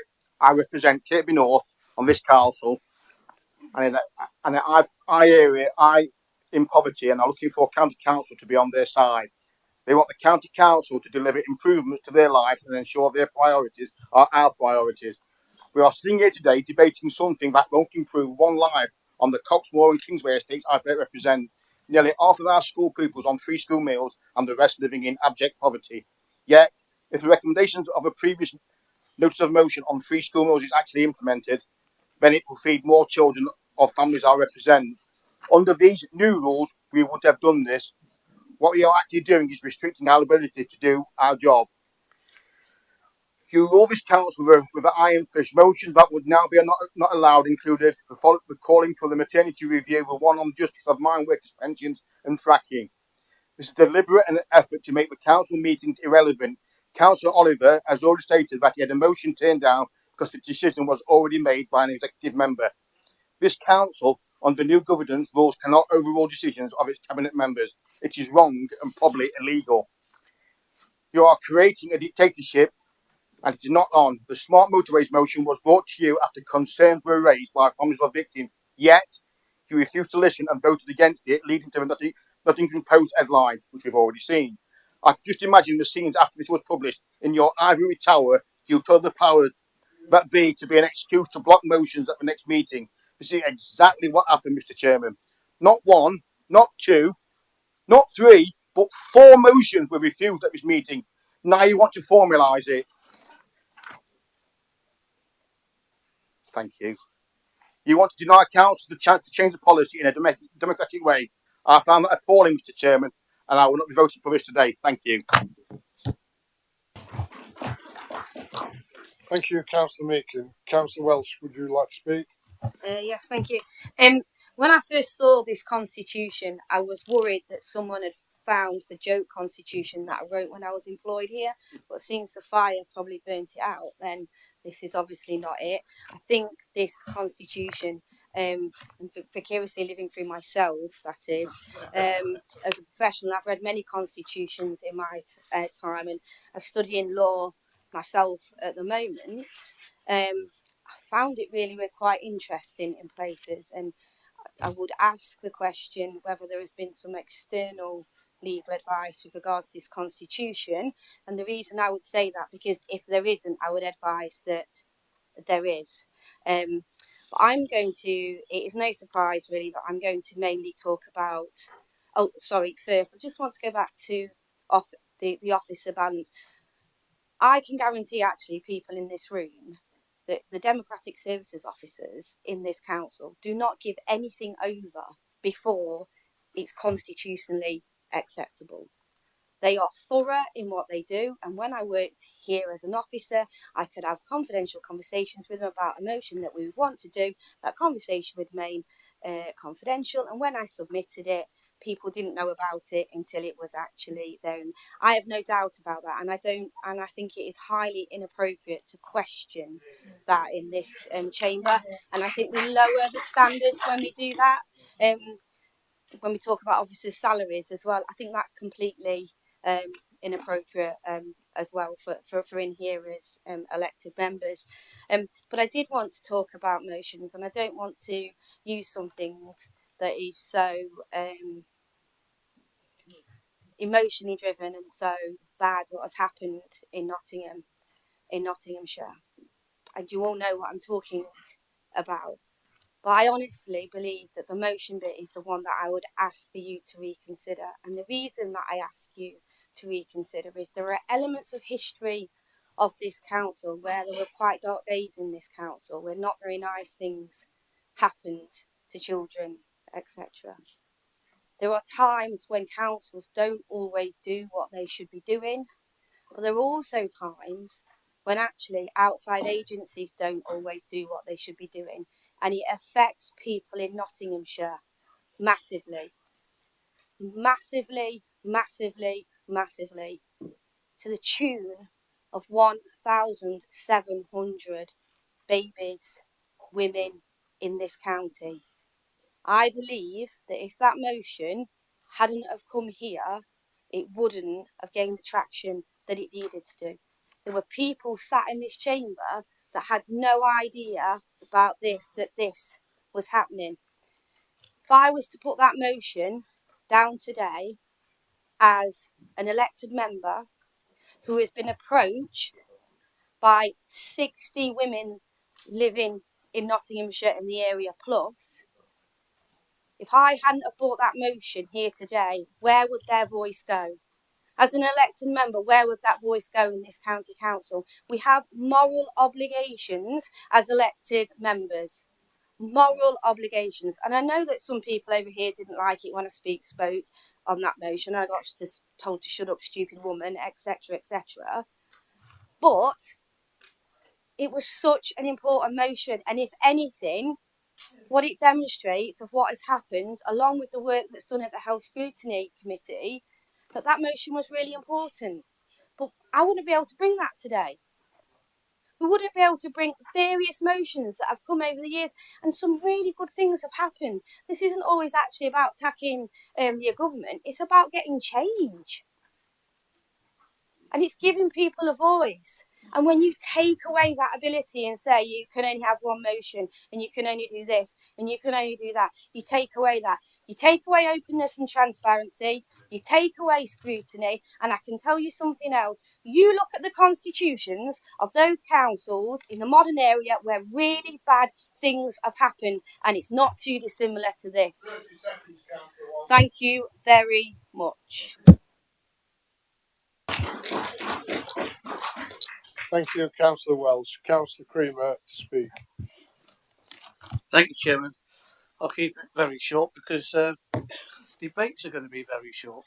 They've got 10 minutes to move and second them, so that only leaves 40 minutes, not an hour. And Councillor Welsh has actually already mentioned about the about how people are affected by us. If we go back to the hard shoulder issue, they say that's not directly us because it's not our roads. But there are victims if they need social services. There are responsibility if we have to look at them. There is no such thing as only direct. The county council affects everybody some way, some time. Not everybody all the time. And this is a ridiculous way of actually making sure that we are kept quiet in actually raising real problems. Not everything is political in this house. People actually come to us with problems. What can we do about it? What are we doing about it? Are we raising it? And we can't raise it. What happens if we actually put 2 or 3 in that's absolutely up-to-date issues, that something has happened, I don't know what, pick your own agenda, whatever, but 3 issues. So we put those 3. Who decides which one is the most important, and why is one more important than the other if things are actually happening?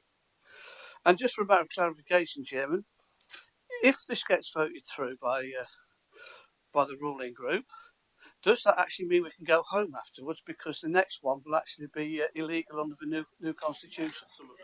So just a clarification. I can do that afterwards. Thank you, Councillor Creamer. The seconder, I've got no more speakers. The seconders reserve their right to speak. I ask Councillor Lee if he wishes to speak now. Yeah, Chairman, I do. Thank you. I've got so many notes, and hopefully I'll get through some of them. It's really interesting to me that the independents are shocked. I'm not surprised they're shocked. They didn't turn up to the meeting where we discussed the changes, so it doesn't surprise me that they're shocked. So, Councillor Oliver, maybe you want to attend next time because you're so shocked about the changes. If your member had actually attended, you might know what's going on. A substitute. That's totally irrelevant, Councillor. A substitute. Councillor Carr. Anyway, I will carry on. Let Councillor Lee speak. Councillor Lee address the chairman. Thank you, Councillor Carr.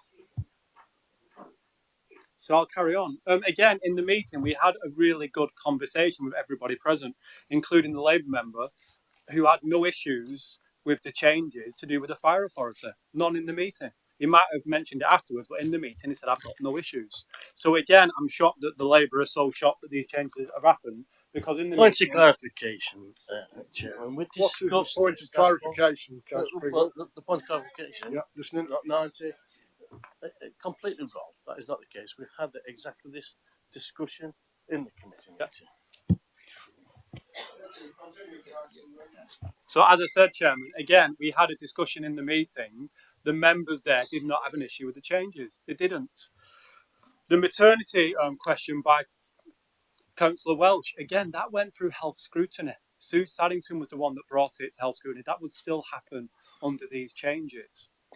So if independents actually engaged in the meetings and attended instead of showboating in this place, maybe they'd have the changes that they wanted. I'm sorry, but they can't stand here saying that they didn't know or they didn't want when they haven't engaged in the right appropriate ways. I now call upon Councillor Owen, who put the motion, to speak again. Yes, thank you, Mr. Chairman. Never has there been so much interest in a constitution as we've seen this afternoon. And it does surprise me because the proposed changes, as I said right at the very beginning, are modest and minor. It's funny what I went through. You think it's funny? No, you think it's funny. It's funny the words you've just said. Excuse me, continue, Councillor Owen. It's worse than being back at school.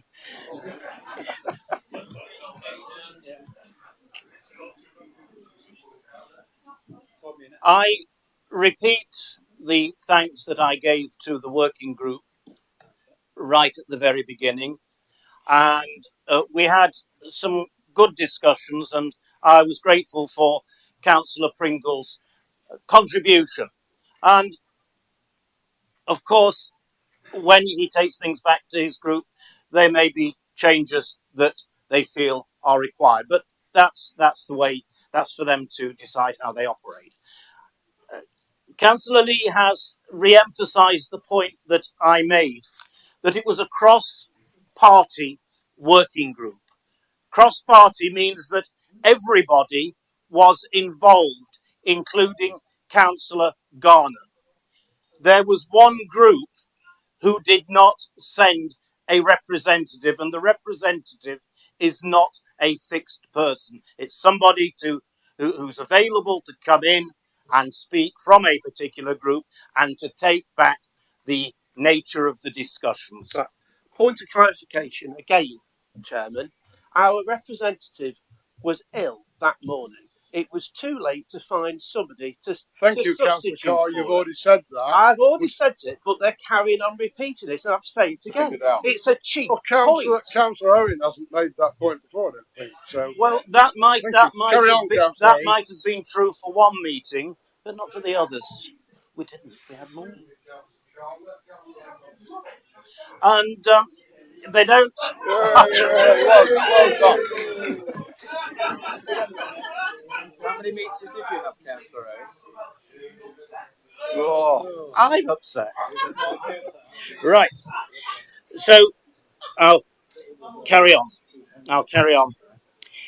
Councillor Hollis spoke at length. He said he wasn't a member of the working group, and and he's quite right. He isn't a member of the working group, and he goes on about scrutiny needing to take place. Well, scrutiny, of course, under the cabinet system, is separate in many ways from the executive function, and he will be pleased to know that the cross-party working group will continue to meet and look at the way in which the process of scrutiny can be improved going forward. So he can be reassured on that. He also raised, as did Councillor Payne, the issue of questions to the fire authority. Now, questions to the fire authority are somewhat anomalous and anachronistic, quite frankly. We make appointments to many outside bodies on this council, but only one has questions that can be asked in this council chamber, and that is the fire authority. And I do like to listen to Councillor Payne when he's answering questions and when he's speaking, and it will be a sacrifice for me not to be able to listen to him answering those questions, but it's a sacrifice I am prepared to make, because I think it improves. It will improve the whole process overall. And of course, it's right and proper that the chairman of the fire authority should be questioned. Of course it is.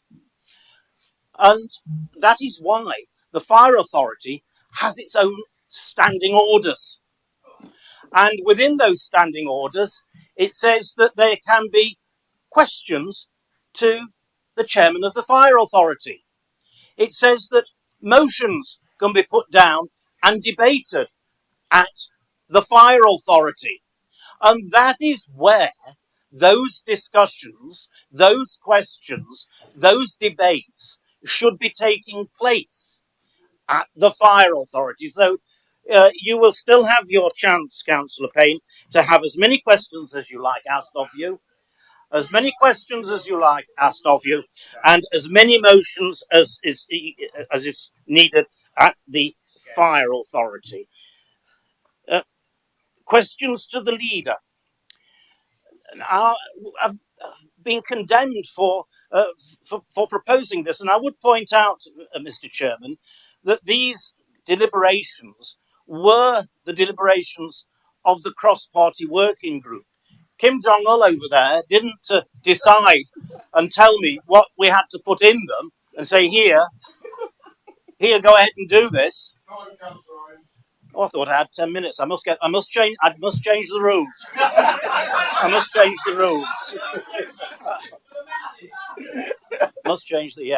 I forgot what I was going to say.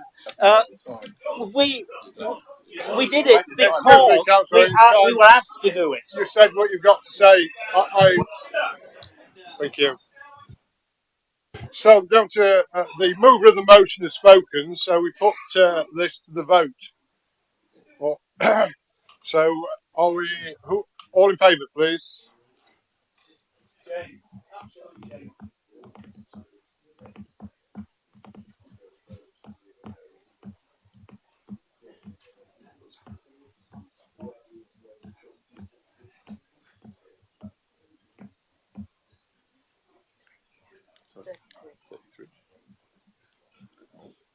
All those against?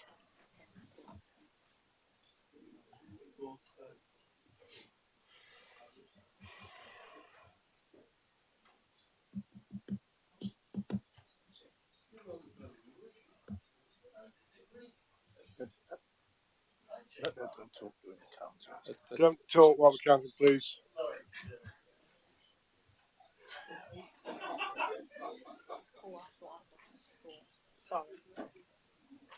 Count again. Remain with your hands up, please. Yeah, okay, 24. It's 24. Right. Right. We've got the vote for abstentions now, please. No abstentions. So it's 33 for, 24 against. The motion is carried. Thank you very much, members. Recorded vote. You need some hands for that. Then we've got enough. Recorded vote, Chief Executive.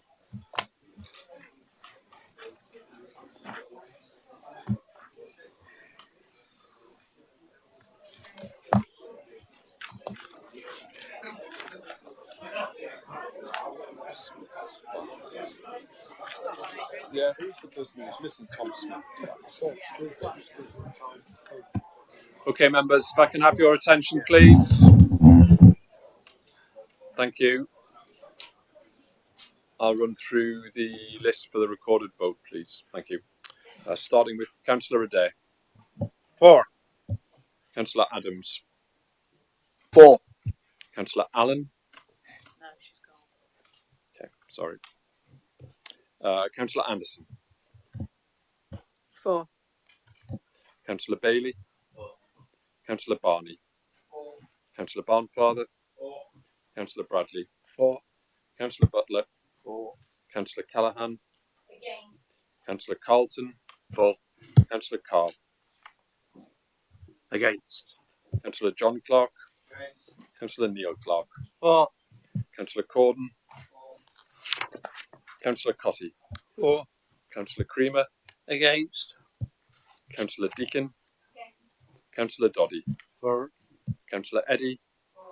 Councillor Fielding. Councillor Fold. Councillor Girling. 4. Councillor Gowland. Councillor Henry. Against. Councillor Henshaw. Councillor Hollis. Councillor Entrona.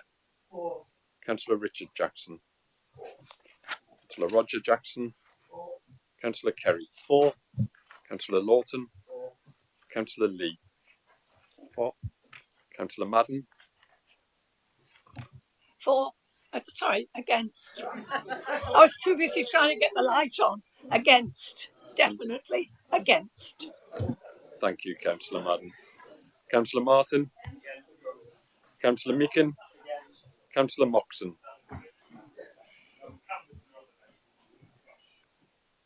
Councillor Moxon, Councillor Ogle, Oh, Councillor Kane, Oliver, Councillor Owen, Councillor Payne, against.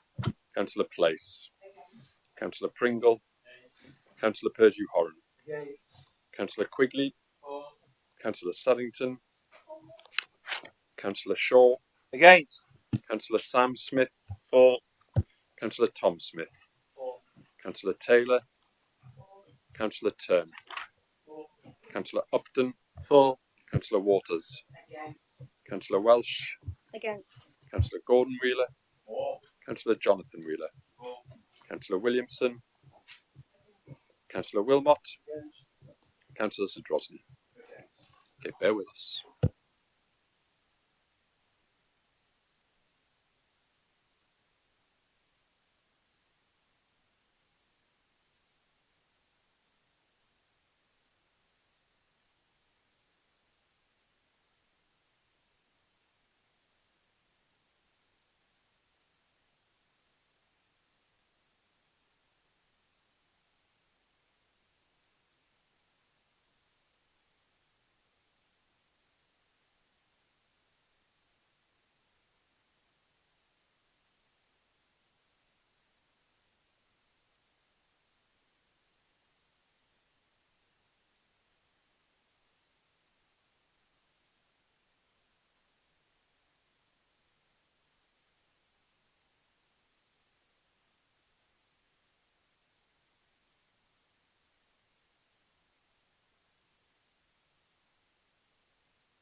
we have a result in the recorded vote. There was 33 votes for, there was 25 against. There was no abstentions, so the motion is carried. Thank you very much, members. We now move on to item 9, executive report. Key issues and activities are set out in the Constitution. The leader has provided an executive report. The leader will move the receipt of the report for noting and may make a short statement introducing it. The report will be seconded by the deputy leader, who will do so without speaking to it. No other members may speak on this item and no amendment can be tabled. I call upon Councillor Ben Bradley to move the report to be noted. Thank you, Chairman. I will be brief because I'm conscious of time in today's proceedings. Perhaps proof, if there were any needed, that the Constitution needed amending to make sure we can manage our time more effectively in these conversations. Obviously, there will be very little point having 5 motions on the agenda for today when we're not going to get to them until 4:30. So I will be brief. And I look forward in future meetings to answering questions directly on my report, as was requested by the Labour Group in previous meetings, which we are now bringing forward. First thing I need to reference, Mr. Chairman, is obviously, as you did at the start of the meeting, the tragedy in Nottingham City Centre recently, which I think shocked us all. It was both awful and, in a way, wonderful to attend the vigil in Nottingham Marketplace, which was really emotive and really touched me and a lot of people there. So I'll highlight in my report and at the beginning of my report my thoughts on having attended that on behalf of the County Council alongside yourself and Councillor Butler. We've had all sorts of highways movement this last couple of months, not least investment in the A38 that we've announced recently, over £1 million to improve stretch of road maintenance around the A38. There are a number of further actions to come in a recovery plan for our highways, which we will introduce in due course, utilising the additional funding we've been given by central government. There are a number of events, either that we have attended or that are, of course, coming forward in the form of the Tour of Britain, which will be an exciting opportunity for our county to showcase itself again. Lots of additional investment and interest in Nottinghamshire as a result of previous ones. I'm looking forward to seeing it traverse North Nottinghamshire again. I've been recently to the Inspire Awards, which you mentioned, which I thought was a fantastic advert for the work that our communities do actually, and how some of the priorities that we bring here and that the administration is trying to deliver in terms of facilitating the work of communities, facilitating volunteers, and supporting people to help themselves in some ways, supporting arts and culture and creative work through not just stepping in and doing stuff to people, but by communities coming together and doing things. I thought it was a real advert for that, and some of the amazing people that won awards there are really inspirational, and I hope that we can continue through our functions here at the County Council, as I say, not just to do stuff to people, but to help those people to invest in and support their communities further. Highlight devolution progress. I've spoken at a number of conferences in the last couple of months that are listed in the report on integrated rail, which is hugely important to us, and on devolution, on partnership around our region. All of that, again, speaking to the progress we're making on regional economic projects and also the relationships we continue to build with our partners and stakeholders around the region, because none of what we do as a council is delivered in isolation. We seek at all times to work with those partners. You'll see at the end of the report that Cabinet recently approved funding to hire the new leadership team, effectively, of the new combined authority, which is a really important step in us taking forward some of these major plans and some big priorities for us as a county: transport, economic development, progressing, bringing in more funding, and to start to consider this as a region rather than as four sets of councils compromising and collaborating, I think would be a really important step forward, not least in terms of capacity. Government's now given us the capacity funding that we need to do that recruitment work, which should also free up officer time here at the council by having that central function. Again, worth highlighting because it is a very significant step forward in our progress towards devolution. Further, the report highlights Cabinet decisions around healthy families, which I'll just reiterate. Having gone through that calling process, I think was really positive. I think it was a good collaborative piece of work, and I think that the additional work we've done on that as a result is really worth celebrating. We move into the next phase of that, and of course, SEND improvement, where we now have our independent board and chair to help us deliver those improvements for some of our most vulnerable children. I'm really proud of some of the work we've done in the last few months in that space around some of our most vulnerable residents, which perhaps further highlights why we are absolutely adamant that we need to spend our money on public services, not on buildings. Continue to work towards that prevention agenda, Mr. Chairman, and particularly that prevention work in disadvantaged communities, bringing our services in line with that agenda via our transformation programme, and beginning now to work towards our budget for 24-25, which will be pressing and will be a challenge. And that's why I think, again, it's right and important that we've taken big decisions today about ensuring that our funding can be used for the right purpose. And I think that's it from me, Mr. Chairman. Thank you, Councillor Bradley. I now call upon Councillor Bruce Lawton, who will second the motion. Thank you very much, Mr. Chairman. I will second the motion. Thank you, Councillor Lawton. This to note report has been received by the Chamber. We will now move on to item 10A. Questions to Nottingham City of Nottingham Fire Authority.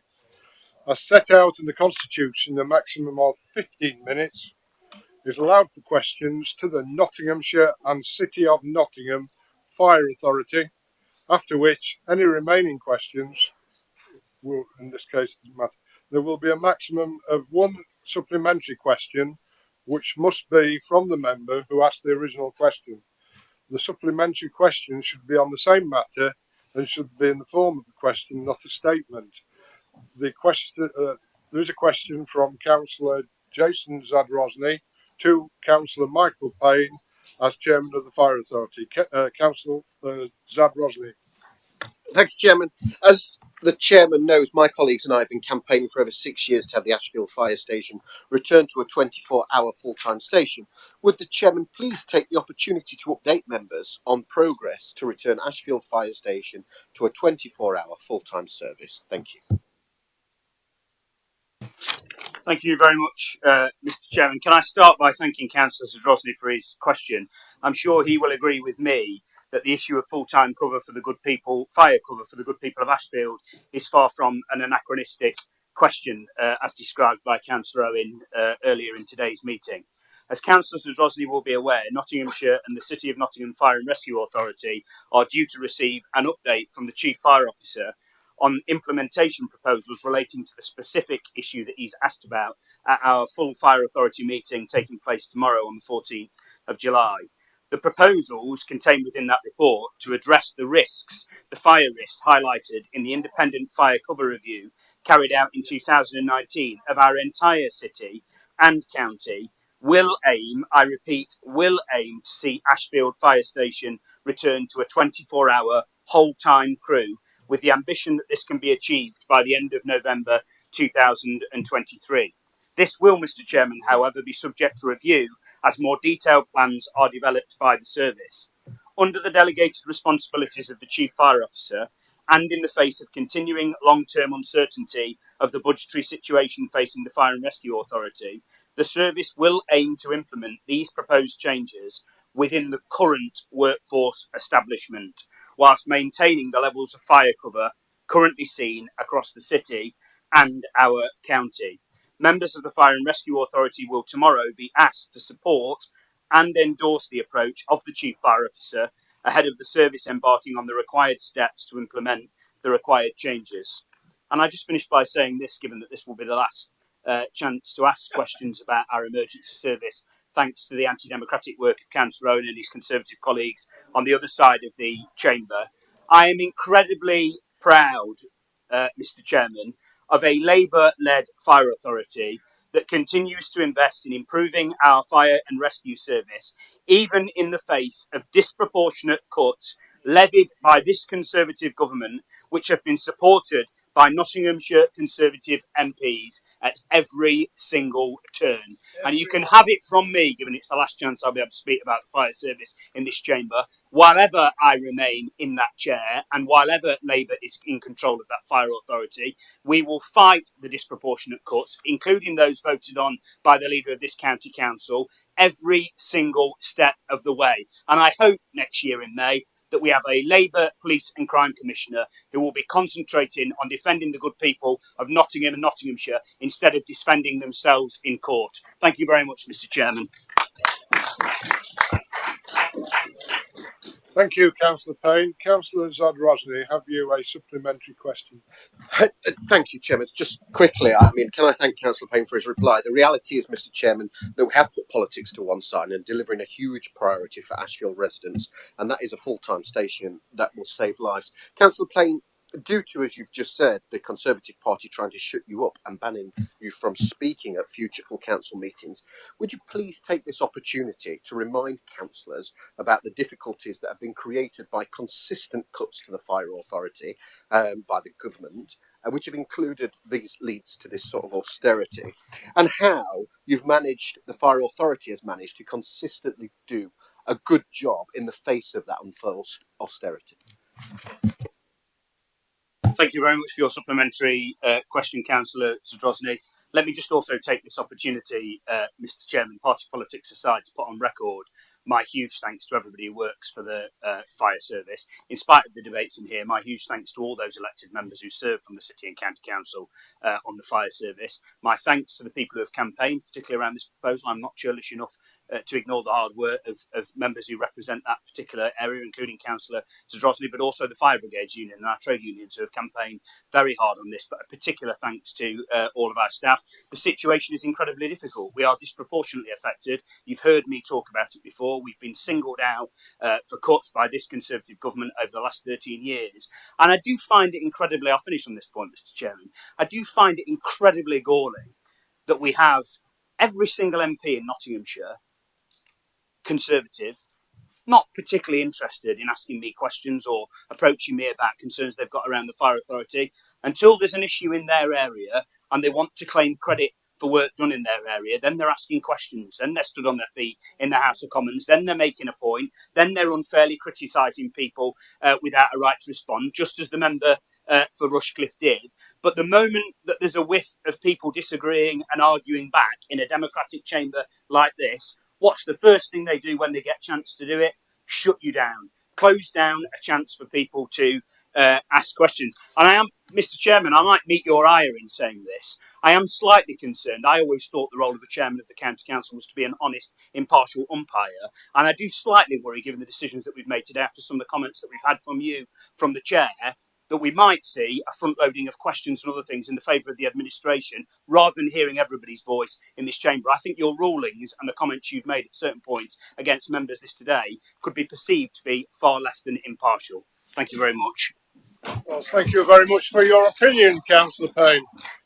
So we now move on to item 9B, questions to the leader, cabinet, members and committee chairman. As set out in the Constitution, we have 55 minutes remaining for questions to the leader, cabinet members and committee chairman, after which any remaining questions will receive a written response. There will be a maximum of one supplementary question, which must be from the member who asked the original question. The supplementary question should be on the same matter and should be in the form of a question, not a statement. And there are 13 questions. And the first one is from Councillor Kate Fowle concerning voter ID. Councillor Ben Bradley to reply. Councillor Bradley. Oh, sorry, Councillor Fowle, sorry. Thank you. Okay, thank you. Okay. Given the 317 cases of alleged electoral fraud investigated nationally by the police during 2021, resulted in only one single conviction, one acquittal and one caution, does the leader agree with me that the initial obstruction of 422 people in Nottinghamshire to exercise their democratic right to vote in recent local elections is concerning and evidence that voter ID measures are disproportionate? Councillor Bradley. Thank you, Chairman. Thank you, Councillor Fowle. Of course, we don't know how many cases of voter fraud there were nationally in 2021 because we had no real mechanism of identifying fraud, much less robust legislation around tackling that fraud and securing convictions. We know that there was one conviction, and I'm always intrigued at the argument around this because, of course, it may well be the case that only one speeding conviction has ever been given against anybody speeding down Loughborough Road outside this building. But we know that that does not mean that only one person has ever driven too fast down Loughborough Road. It's just only one person has ever been caught. And unless you have proper robust procedures, legislation, proper robust regulation to identify people, and a good and proper reporting procedure and good ways to identify said crimes, we will never know, will we?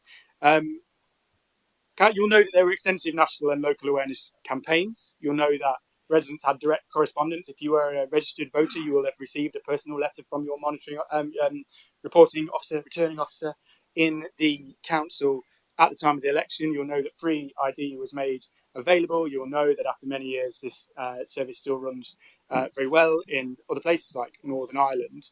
And clearly, awareness will only grow in future elections as it becomes the norm. But our electoral system is precious. Our vote is precious. It needs protecting from fraudsters. It needs it is important that candidates, that authorities, that the public can have the utmost confidence in our electoral system. That means that we should have the most robust systems that we can, and I'm very confident that we are in a positive place on that. Thank you, Councillor Bradley. Councillor Powell, have you a supplementary question?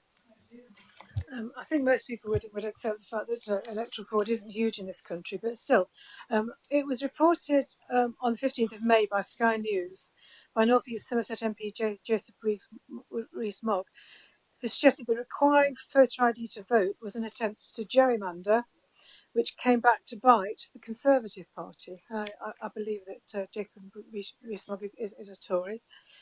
So, does the leader regret voting for these measures in his other role as Mansfield MP, and is he similarly concerned that it will come back to bite him at the next election? Jacob is entitled to his own opinion, and no, I'm not. To Councillor Fowle and Councillor Bradley. The second question is from Councillor Mike Quigley about parental engagement in SEND assessments. Councillor Tracy Taylor to reply. Councillor Mike Quigley. Thank you, Chairman. Councillor Taylor, following the recent Cabinet meeting where members considered the draft Nottinghamshire Partnership Improvement Plan for support for children and young people with special educational needs and disabilities, would the Cabinet member explain what this council is doing to fully engage parents in the process of accurately determining their child's needs, designing effective individual plans and support, and thereby maximising strong outcomes. Councillor Taylor. Thank you, Chairman. Thank you, Councillor Quigley, for your question. The Children and Families Act 2014 identifies the need for children, young people and their parents or carers to be involved as fully as possible in the decisions being made about them, with their views and wishes being fully considered. In that context, there are two aspects to supporting children with SEND. This can be either through simple extra support at school, known as the graduated response, or through formal arrangements known as an education, health and care needs assessment, potentially leading to an education, health and care plan. Educational settings play a very important part in the initial engagement of parents and carers in the identification of their child's needs through the graduated response. The needs of the child are assessed with their parents or carers and a plan of support is agreed. Regular reviews then take place to ensure that the plan is having the anticipated impact, and if necessary, the plan will be changed to ensure that further support is available if required. The County Council devolves a significant proportion of its funding for SEND to educational settings to support the effectiveness of the graduated response. Local authority funded support services, including the Schools and Families Support Service, the Educational Psychology Service and the partnership teams, play a vital role in supporting educational settings to develop their overall practices, but also to provide advice and guidance regarding individual pupils with SEND, including face-to-face meetings with parents and carers. Despite this support, an increasing number of parents and carers are requesting an education, health and care needs assessment, or an EHCNA, from the local authority. In the Nottinghamshire Partnerships Improvement Plan, it is proposed to introduce enhanced engagement with parents through the development of a structured conversation involving the educational setting, parents or carers and the local authority. This would provide increased opportunity to draw out, even at this early stage, what the outcome should be of any provision which needs to be put in place for the child. Parents and carers will be involved in designing the structured conversation process. The EHCNA process is delivered through a digital hub which provides access to parents and carers, ensuring that they can see the progress being made with their child's assessment and the reports from professionals being submitted. Parents and carers, as well as the children and young people, are also invited as part of the assessment process to contribute their own views and aspirations. A key part of the local area's SEND improvement plan is the capture of the lived experiences of children, young people, parents and carers to evaluate the impact of the changes that we are making. Thank you, Chairman. Thank you, Councillor Taylor.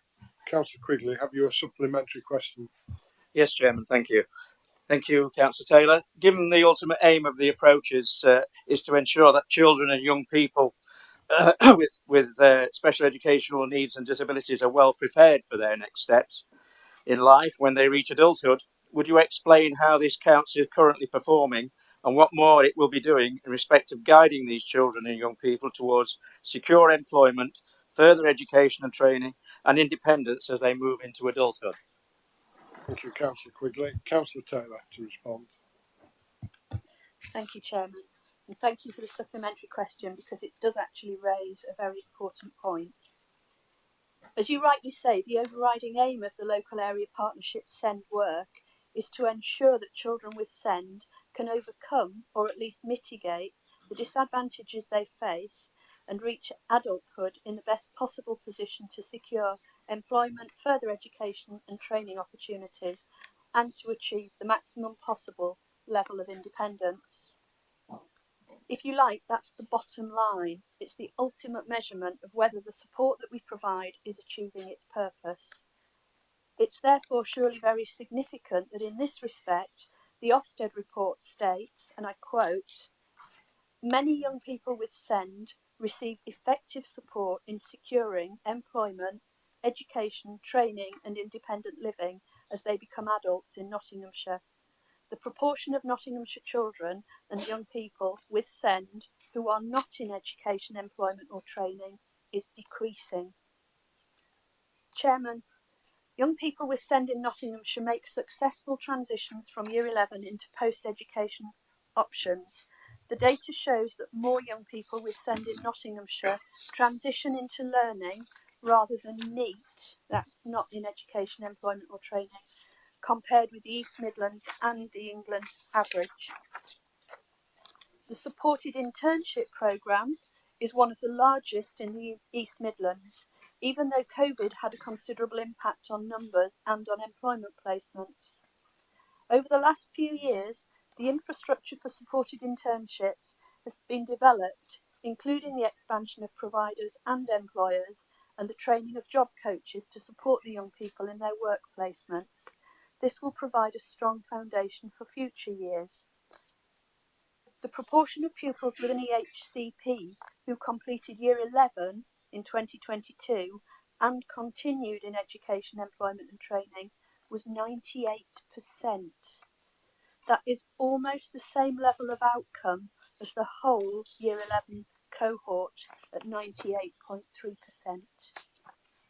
In June 2022, Nottinghamshire reported 89.9% of the SEND cohort in the academic age years 12 and 13 were in learning, and that's compared to 87.7% nationally and 89.1% in the East Midlands region. In 2021 too, over 42% of young people on supported internships left to paid employment and a further 23% to voluntary work. Perhaps understandably, given these outcomes, the Ofsted inspection found, and I quote again, children and young people are positive about how their views and aspirations are reflected in their individual EHC plans and the support they receive. Ofsted's concern was that many parents and carers feel less informed and involved in decision making for their children, and that parents and carers lack confidence in how well their children or young people are being prepared for adult life. In effect, then, what we have, rather than a failure of outcomes, is a communication and confidence issue with parents and carers, and that's one of the issues that the SEND Improvement Plan measures are seeking to address. The Nottinghamshire Partnership has responded to the concerns identified by the inspection with its improvement plan, as recently brought to Cabinet and as referenced in my reply to your substantive question. We're proud of the good outcomes we already achieve and the work we're doing in response to the findings. And the work that we're doing in response to Ofsted's findings can only improve things further. Thank you, Chairman. Councillor Taylor. Question 3 is from Councillor Steve Carr about bus services to Beeston. Councillor Neil Clark to reply. Councillor Carr. Thank you. A question to the Cabinet Member for Transport and Environment. In May 2021, the number 11 and 12 link bus that serve residents in my division were withdrawn and replaced with the woefully inadequate 13 bus service. I've been lobbying for over 2 years now about this matter, and despite promises of action from staff in the Transport Department over the last 2 years, my residents still have no answers to when this problem will be addressed. The lack of a regular bus service route in Beeston is not only convenient to residents, it is also encouraging them to use businesses and services in the city. When can my residents expect action from you and your staff on this matter, as 2 years seems a considerable time given how other ACTS routes have been dealt with? Thank you. Councillor Neil Clark to reply. Thank you very much indeed, Mr. Chairman. When Councillor Carr refers to a lack of a regular bus route to Beeston, I should perhaps clarify that there are very regular bus routes between Beeston and Nottingham in the form of, for example, the NCT 36 and the Trent Barton Indigo and 14 services. These buses do, I'm sure, encourage residents to use businesses and services in the city, but passenger figures suggest they are highly valued by the public in the Beeston area. Councillor Carr, I think, is referring more specifically to the relative lack of opportunities for people to travel by bus between Bramcote, Beeston North, Beeston Town Centre and other locations near his division, and like the QMC hospital, since the number 11 and number 12 commercial services were withdrawn in May 2021. So perhaps it's more of a north-south rather than east-west that he's referring to. So I'll address his question on that basis. As he points out, there is now a CT4N service, the number 13, travelling between Beeston, Bramcote and Woolerton, but it is a limited service, only available in the daytime on Tuesdays and Thursdays. The County Council currently supports a total of over 90 bus routes, and a review of these is currently underway, looking at how we can maximise the impact of the funding we have available, for instance using demand responsive transport, otherwise known as NOTS Bus on Demand. Members were recently consulted and asked to identify services that need improvements or areas currently without services. This feedback has been collated, and the areas covered by the former 11 and 12 services, along with many others, will be part of that network review. The network review is due to conclude in the early autumn, with a view to making recommendations for revised services, including the use of DRT, demand responsive transport. Councillors will be included in any local discussions before any changes or new services are introduced. It is important to understand that it will not be possible to support every request made as demand is higher than the available funding. But I know from my discussions with officers that very hard work and a lot of creative thinking is going into trying to find sustainable solutions to problems such as the one described by Councillor Carr. What we should all recognise is this council invests far greater amounts of money in supporting bus services, Mr. Chairman, than most other relevant authorities, some of whom offer no support at all. Over £4 million per year is allocated to ensuring that communities across Nottinghamshire have access to bus services that would otherwise not be commercially viable.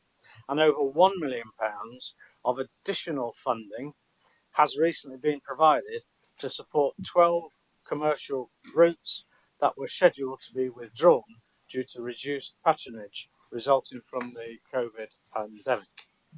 When Councillor Carr talks about councils taking action on providing and protecting bus services, you should appreciate that our record of proactivity and investment compares more than favourably with other local authority areas across the country. Thank you, Chairman. Councillor Clark. Councillor Carr, have you a supplementary question? No, thank you for your answer, Councillor Clark. Question 4 is from Councillor Henshaw regarding open water swimming at Mill Leisure Centre. Councillor John Cotter to reply. Councillor Henshaw. Thanks, Chair, for bringing me in. Councillor Cotty, access to outdoor activity is very important to Nottinghamshire residents, as I indicated this morning as well in my constituency speech.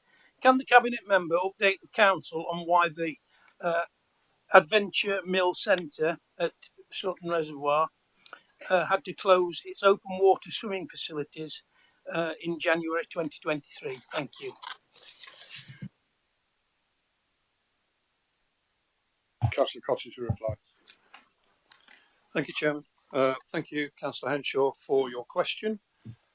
Open water swimming at Kingsmill Reservoir is not provided by Nottinghamshire County Council, and this is therefore not a matter for this council. It is operated by an external specialist provider, Love Open Water, who hire changing facilities and access the water from the mill Adventure Base. We were advised that the provision was not open during early 2023 due to a shortage of qualified lifeguards, and therefore the provider, Love Open Water, was unable to deliver open water swimming safely. We understand that Love Open Water has now resolved this issue, and open water swimming restarted at Kingsmill Reservoir in May this year. If Councillor Henshaw has a further question on this, or questions on this, I respectfully suggest that these will need to be directed to Love Open Water rather than this council. But I'm pleased for the opportunity to resolve any confusion over who is responsible. Thank you, Chairman. Thank you, Councillor Cotty. Councillor Henshaw, have you got a supplementary question? I have, Chair, and thanks, Councillor Cotty, for that response in relation to the open water swimming. Although we may not directly be responsible, I think the Adventure Centre based at the reservoir is under our auspices, and we do put money into the provisions of services there. But the real point that I'm trying to sort of get across is, obviously, there was a situation where the swimming was suspended, and that was, as I understand it, due to the quality of the water, due to excessive sewage and effluent discharges into the mill. So all I want the chair to sort of acknowledge is that that is a problem. It's a problem not only at King's Mill. And would you agree with me that we forward our concerns, because it may not be under our direct control, but our concerns that such effluent is pumped out regularly into our lakes and rivers, many of which are in Nottinghamshire and under or in our boundaries. So that's basically it. Thanks, John. Thank you, Councillor Henshaw. Councillor Cotty, do you want to reply? Yeah, thank you for that question. I have to be honest with you and say that I've only visited the mill twice in the time I've been carrying out my role as communities. Also, I've managed, I was out on council business all yesterday, so I haven't had time to go into the depth of everything, but I do have a paper that I've pulled out of my bag from about a year ago, which came under economic development and asset management. But in there, it does say that the tenant, which I'm presuming is the organisation that runs it, is responsible for monitoring the water quality prior to the use of the water in line with statutory regulations. I can have a word with officers to see what else lies behind it, because I don't have all the information that you are asking me for. Okay. Thank you, Councillor Cotty. We now move on to question 5 from Councillor Nigel Turner concerning additional school places in Worksop. Councillor Tracy Taylor will reply. Councillor Turner. Thank you, Chairman. As an illustration of Nottinghamshire County Council's ongoing commitment to ensure sufficient places are provided for primary and secondary age school children, would the Cabinet member join me in welcoming the progress being made towards delivering a new school at the Gateford Park housing development and the 300 place expansion of Outwood Academy Portland, both in Worksop? Thank you. Thank you, Councillor Turner. Councillor Taylor.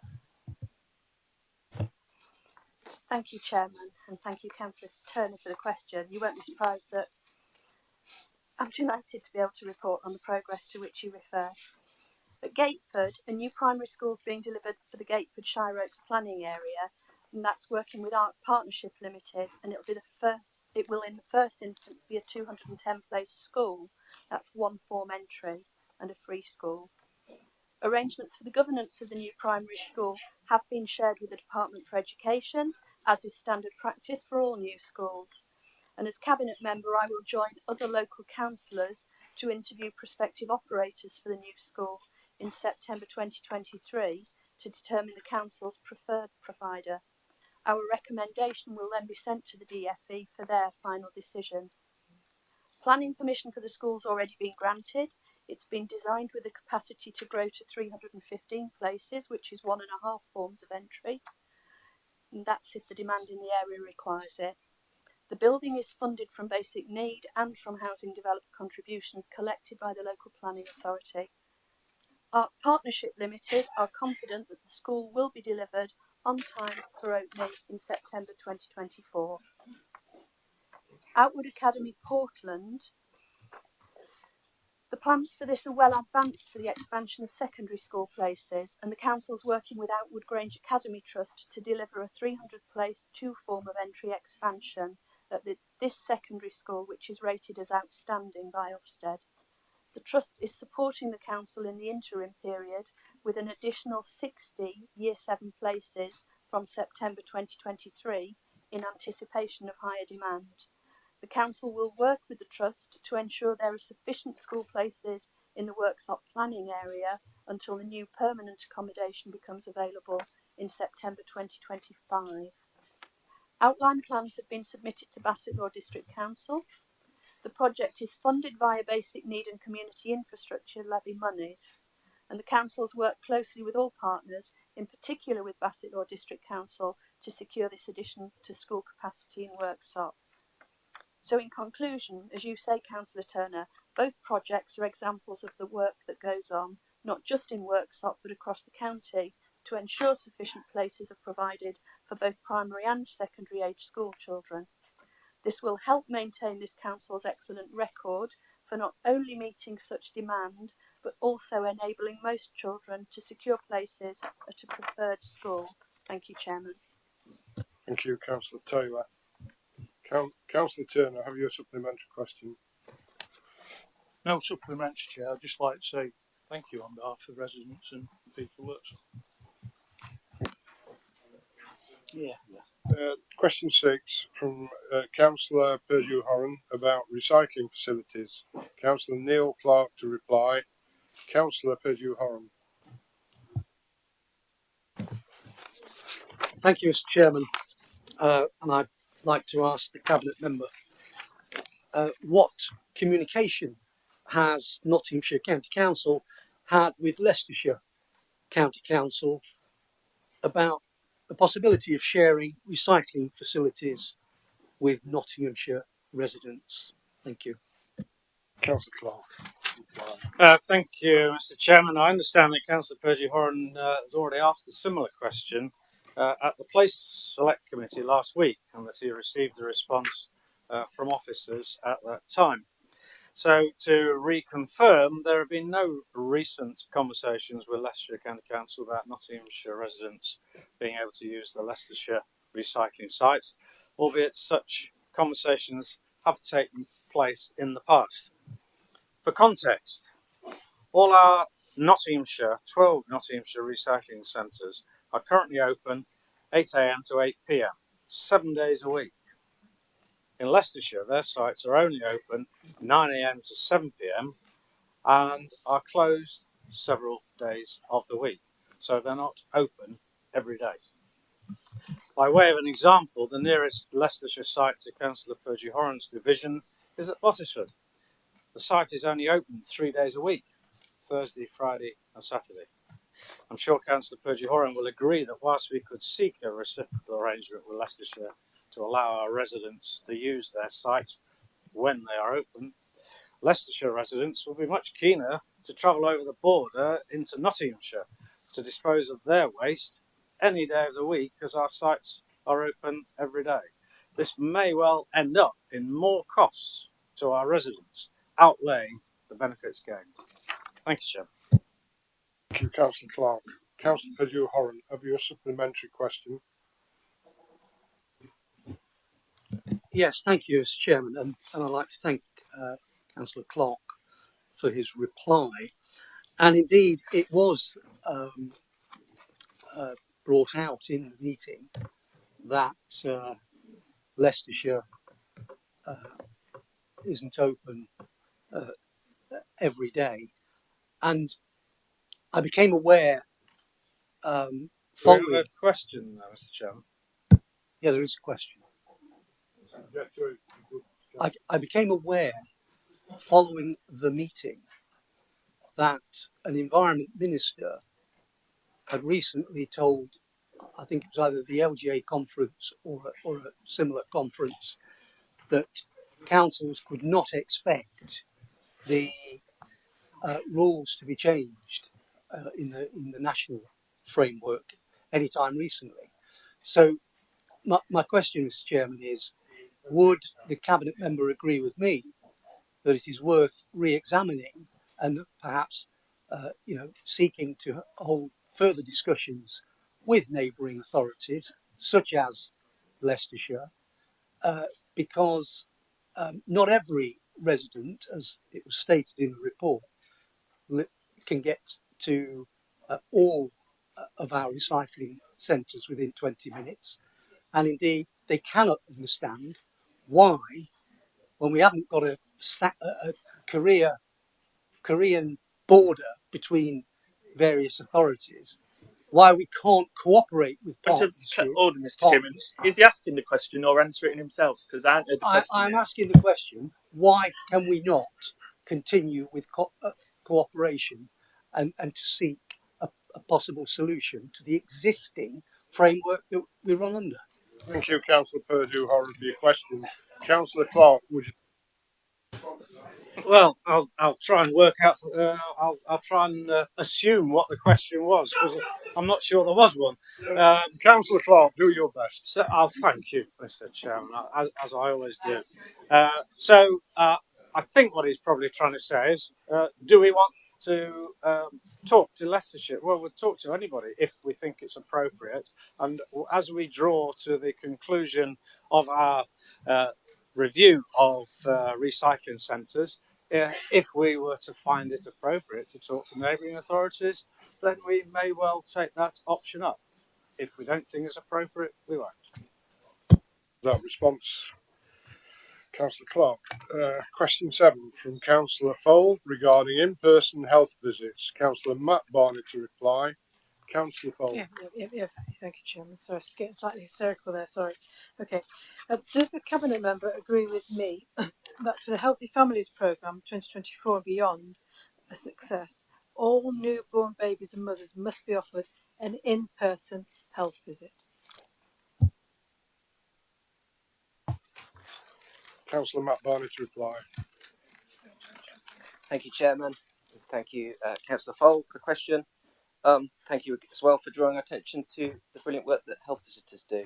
Before I answer formally, I was taken back to my own experience with health visitors with my own 4 children, and the health visits that we had many years ago now. But certainly my kids have got a lot to be thankful for, because I remember the first health visitor that came to our house. I was so novice and had so little idea what to do with my firstborn son that I asked her if I could pick him up when he was crying, and she looked at me with horror. And of course you can, you stupid boy. So we've got a lot. My children have got a lot to be thankful for the work of health visitors. But more seriously as well, having had 4 children, my wife and I, the role each time that health visitors have played has been very different, because each birth has been different, each experience has been different, the child's needs have been different.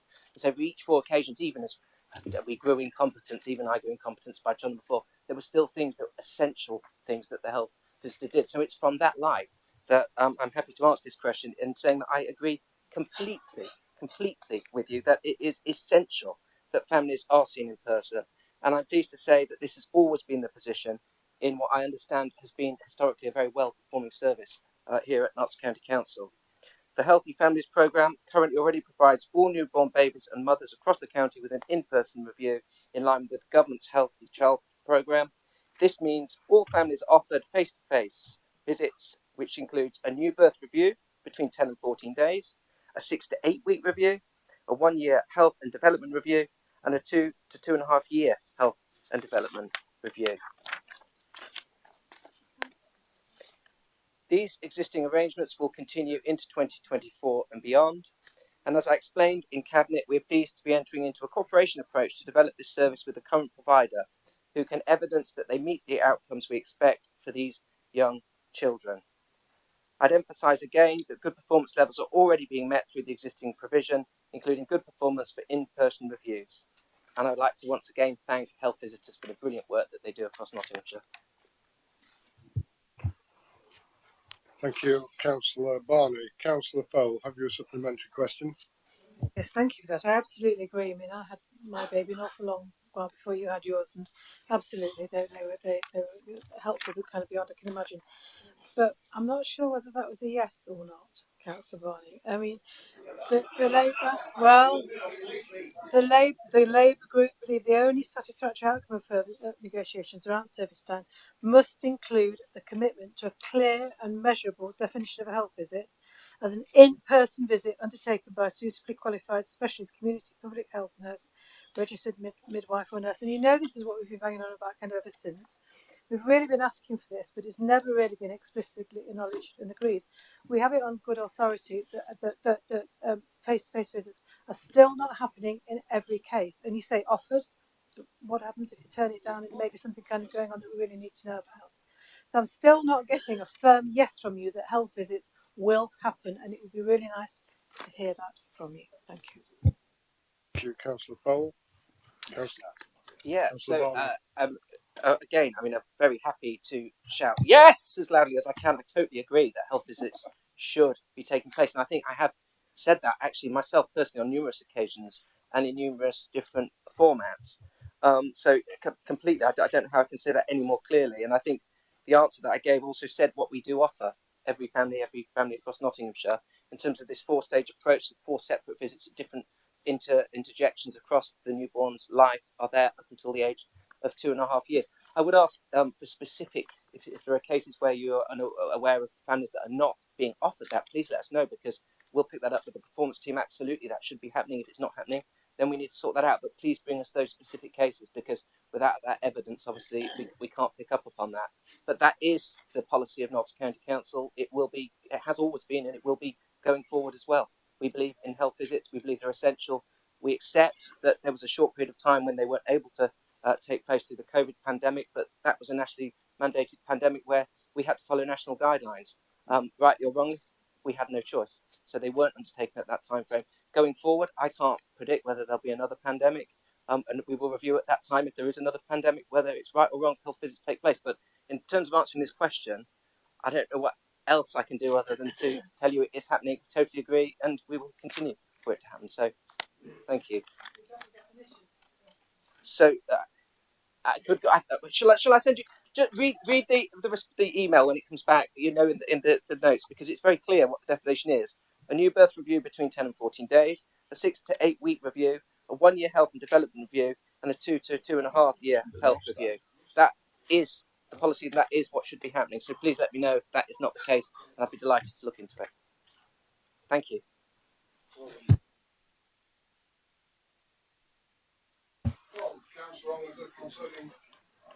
Yeah, from Councillor Oliver concerning bus service review. Councillor Neil Clark to reply, who's Councillor for Highways. Councillor Oliver, will you ask a question? Thank you, Chair. On February the 8th, 2023, the current leader of Nottinghamshire County Council stated the ambition that every Nottinghamshire community will be connected to a bus or other public transport route. Can the Cabinet member please give a time frame for this?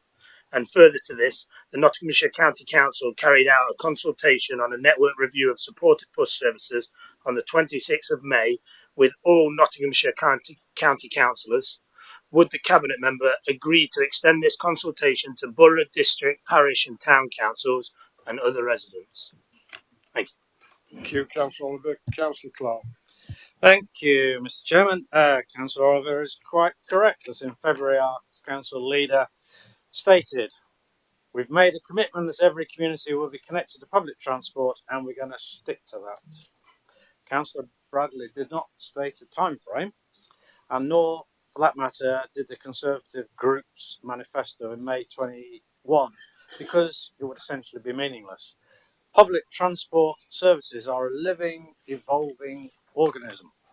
New routes and providers emerge, while others may cease or withdraw, sometimes at short notice, as we have all experienced, meaning that at any given time, we might be nearer to or further from achieving our goal.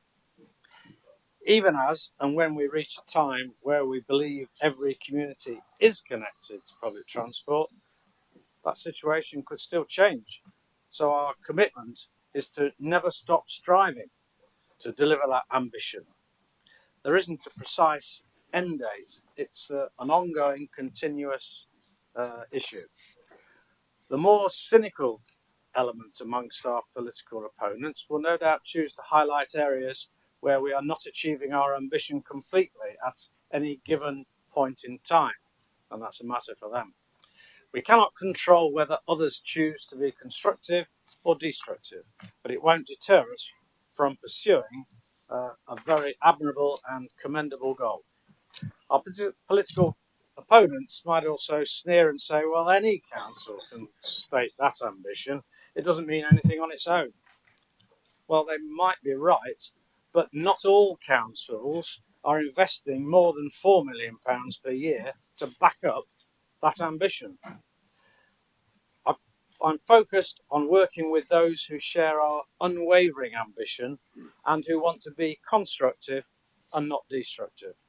There are many such councillors in this chamber, not just on the Conservative side, and they will recognise that this council has a strong track record for supporting local bus services. The over £4 million per annum I've just mentioned is ensuring that communities across the county have continuing access to 80 bus services that would otherwise not be commercially viable. And over £1 million of additional funding has recently been provided to support 12 more commercial routes that were scheduled to be withdrawn due to reduced patronage resulting from the COVID pandemic. Where gaps in public transport provision exist or occur, we will seek to resolve them as soon as practically possible, using whatever means are at our disposal. We've been innovative and introduced new demand responsive transport (DRT) services in Newark, Ollerton, Mansfield, Retford and South Rushcliffe areas. DRT is a transport solution suited to where it is not commercially viable to provide a traditional service. It's our intention to further roll out DRT where it makes sense to do so. To answer Councillor Oliver's second point, our bus network review consultation with county councillors was designed to find out from a county councillor perspective what is working well and less well in their divisional areas.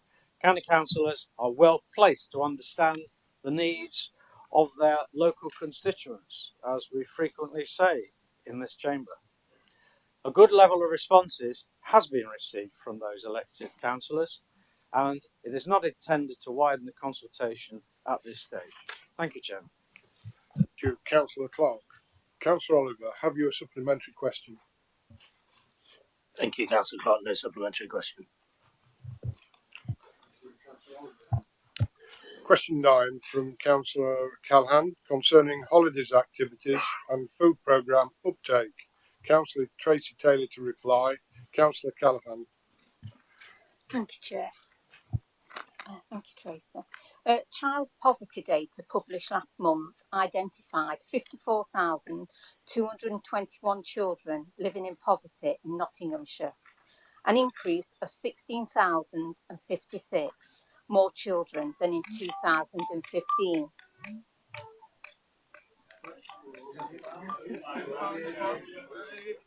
In 2022, the number of those attending the holiday activities and food programme was 12,133, which is 739 fewer participants than the year before. As child poverty is rising, can the Cabinet member explain why the holiday activities and food programme participation is decreasing in Nottinghamshire? Thank you, Councillor Callaghan. Tracy Taylor. Thank you, Chairman. Thank you, Councillor Callaghan. The simple answer at this moment is no. I can't explain exactly why we see the implied discrepancy between an increase in children in poverty, according to data from the End Child Poverty Coalition, and a decrease in numbers participating in the holiday activities and food programme. I'm going to refer to that as half through the rest of the speech, or we could be here all night. I don't necessarily accept the premise that we should automatically expect the two figures to track each other upwards or downwards, because that would make certain assumptions which may or may not be accurate or justified. But I'd certainly be interested to read the outcomes of any scrutiny around this matter. Councillor Callaghan was present and will probably recall that at the recent Children and Families Select Committee on the 19th of June, the committee chairman, Councillor Sam Smith, commented on the HAF programme figures for 2022. He noted that engagement with the HAF programme in Rushcliffe was comparatively high compared with other areas of Nottinghamshire, even though apparent eligibility in the other areas, was typically higher than for Rushcliffe. Councillor Smith asked whether these figures were used to inform and perhaps change the choice of locations that are used to deliver the HAF programme in the less engaged areas in pursuit of higher participation. In response, the relevant officer explained that there is a HAF group that examines such data, and that the way HAF operates is that invitations are sent out to be a HAF provider, and sometimes our hands are a little bit tied, and that was a quote from the officer, if we don't get a bid from a particular geographical area, so we work on an ongoing basis to address the deficit.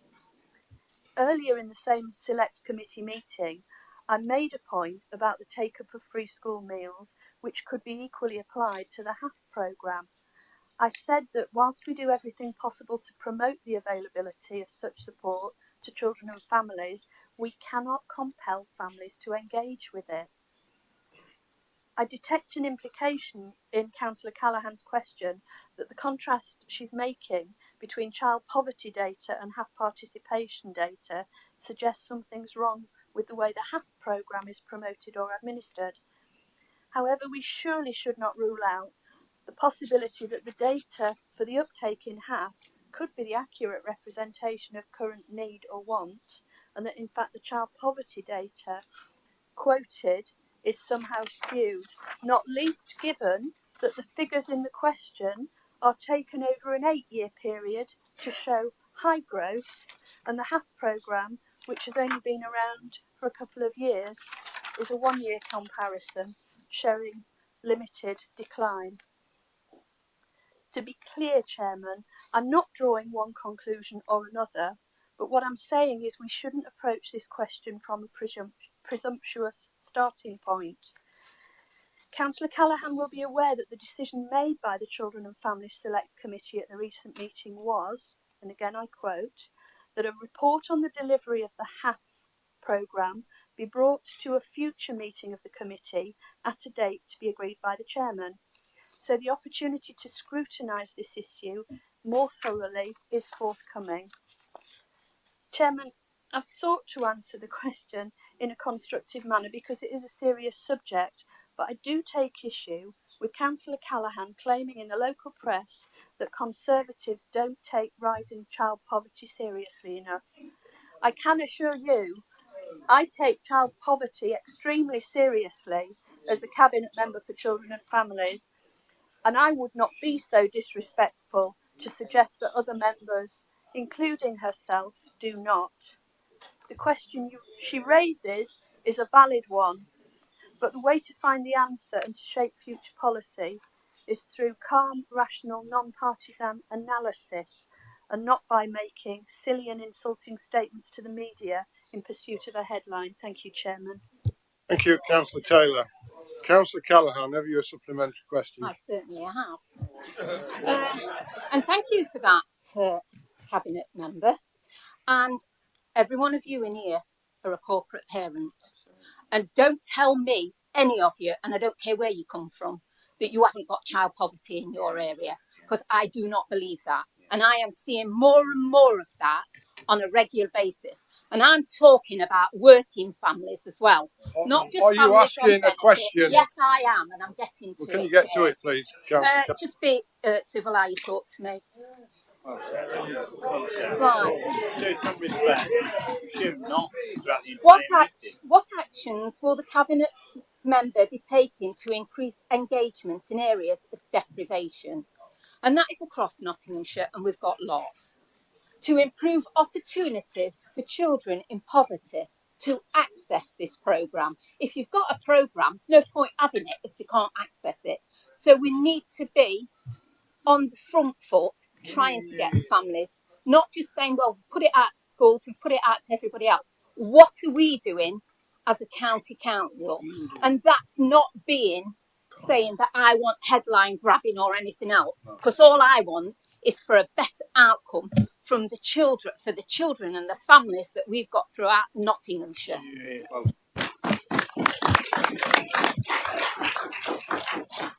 Thank you, Councillor Callaghan. Councillor Taylor to reply.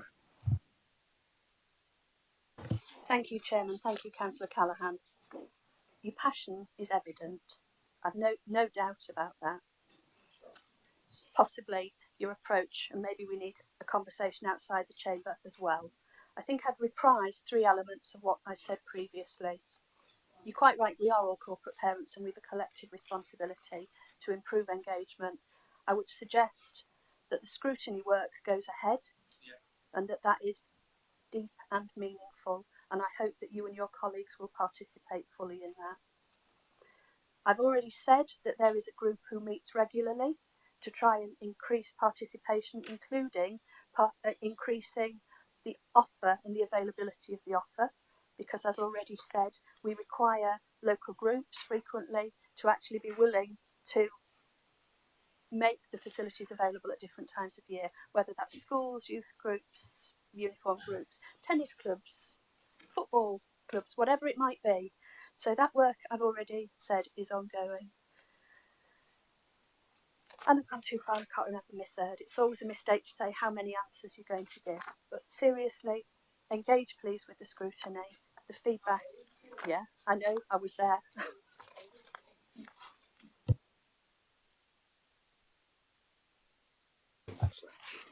Thank you, Councillor Taylor. Those questions that have not been had time, you will get a written answer for. And the time is up for questions, so we move on to motions. Item 10. Motion 1, the motion. I call Councillor Dr. Doddy to move the motion. Councillor Hollis, what is your point of order? Obviously, this motion now sits against our constitution. Why are we hearing it? It's not directly affecting Nottinghamshire. Just to clarify, the report stated earlier that the new regulations would come into force from the next day. So we conclude today under the old arrangements. Thank you. So that is your answer, Councillor Hollis. Councillor Doddy, go ahead. Thank you, Chair. Quite simply, the stars have aligned to allow me to deliver this motion. The monitoring officer batted away some motions from some other people. We've still got an hour left. Somebody's opened the window and we're still awake. So this could. And we've got 10 minutes. Hang on a minute. Philip, can you get me 15 minutes? Well, this could be one of the last great motions that you ever hear. It's unlikely, but it could be. Get on with it. Anyway, this motion today, and a motion I bring before you, is a motion that highlights the oral health challenge of the people of Nottinghamshire. And not just the oral health challenge, but the fact that it's preventable, the fact that it's a genuine health inequality, and the fact that it can be largely dealt with by fluoridation of the water supply. All I'm asking for you today is to put your faith in me as the chair of the Health and Wellbeing Board to bring this argument forward, to bring together the ICSs and the ICBs, to bring together councils, not just in Nottinghamshire, but across the city of Nottingham and into the wider area to culminate in an improvement in the oral health of the people of Nottinghamshire, and to bring me directly to the door of the Secretary of State for Health and ask him to fluoridate the water of Nottinghamshire. So that's where we're headed if you put your faith in me today. And I think the simple thing is, why are we here? We're here because 37% of children in impoverished areas have significant tooth rot, dental decay, caries, call it what you will. Across the country, 38,000 children get admitted to the A&E department or to one way or another into hospitals to have anaesthetics, to have their teeth removed at a cost of over £50 million.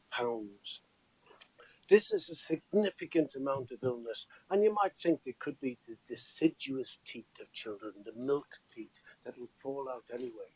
But it results in pain, it results in infection, it results in change in your ability to chew food and a poor diet. As you get older, it affects your ability to socially interact. It causes halitosis. It keeps people off school. It causes great problems to these children. 37% of children in impoverished areas. That is in anybody's language, particularly in public health language, what we call a burden of disease. And when you've got a burden of disease, you are mandated to intervene, especially when it's as preventable as dental decay. So that's where we start from, a burden of disease. And as the chair of the Health and Wellbeing Board, as the chair since the last number of years, I am mandated by the government to intervene on your behalf. So the size of the problem is there. Where are we at the present moment? Some of you may know, another of you may not know. If you look nationally, only 10% of the water is fluoridated, less than 6 million people. Even 90% of it unfluoridated. Here in Nottinghamshire, we're relatively well off in Mansfield, Ashfield, Bassetlaw, parts of Newark and Sherwood, making up 30% of the population, is actually fluoridated. And it's interesting that that covers some 13,000 children of 5 years of age, but it leaves out 29,000 other 5 and under children. By its very existence, it is a health inequality, and we are mandated to improve health inequalities. It's not only an inequality, it's what we call an inequity. It's man-made. We have created two different systems where 30% of our kids get fluoridation, and those kids have about 19% dental caries, versus the other 2/3 who don't get fluoridation and have up to 37% dental caries. That's the difference, and that is an inequality, and we're mandated to do that, to correct it. Now, in terms of the evidence, why would we fluoridate water? Fluoridation, fluoride is the 13th most abundant chemical on the planet. It's in water, it's in air, it's in soil. It was first added in the 1940s to water in America, and we started doing it here in the 1960s in Birmingham, and the north of Nottingham has been fluoridated for the last 40 plus years. We know that by putting simple 1 part per million into water, that we reduce the amount of tooth rot, dental caries, call it what you will, by 33%, a third. If we fluoridated the water tomorrow in Nottingham, 15% of the children would be completely free of any dental decay at all. Significant reduction in the number of people going into hospital to have clearances. The evidence for fluoridation is irrefutable.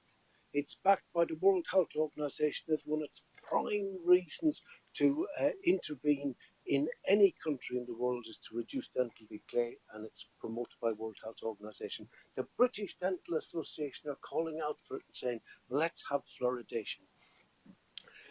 NICE, the National Institute of Clinical Excellence, has a thing called a quality added life years, and it looks at the cost basis of intervention, and it says this is one of the single best, most cost-effective interventions that you can do in any realm of public health. £1 put into this fluoridation today, in 5 years is worth 10,000, and in 10 years is £21 returned on every single pound invested in fluoridation. It's an irrefutable argument. Are there any problems with fluoridation? And you'll have read perhaps various stories. People talk about bone cancer, people talk about underactive thyroids, people talk about reduced IQs, people talk about dental fluorosis. All of those have been looked at over a period of time, and in places where underactive thyroids were found, such as New Delhi in India, the level of fluoride in the water was 4.5 parts as opposed to 1 part. In China, it was similarly raised. And any area that you found that there was a potential adverse effect, it was due to poor calibration of the fluoridation of the water. In 40 years, have we had a single complaint from anybody in the fluoridated area of Nottinghamshire? No. Every 4 years, the water boards produce a report to government, and in this 80-page report, is there a single adverse report recorded? No, there is no evidence for any adverse side effects. I might say, why am I here now? 40 years, nobody's fluoridated water. Why is Doddy standing up and talking about it now? I'll tell you why. So you can't, I couldn't get to the dentist. Yes, so it so happened that in 2022 we had a Health and Care Act. And in the Health and Care Act, it did two very important things. Number one, it created the ICSs, which we're all signed up to. I'm the vice chair of the ICP. We work through the NHS branch, which is the ICB. From April of this year, the ICB has taken on the responsibility for commissioning all of the dental services in the East Midlands. So we've got a direct ability to impact how we deliver services to our residents in Nottinghamshire for the first time ever. We have that commissioning responsibility.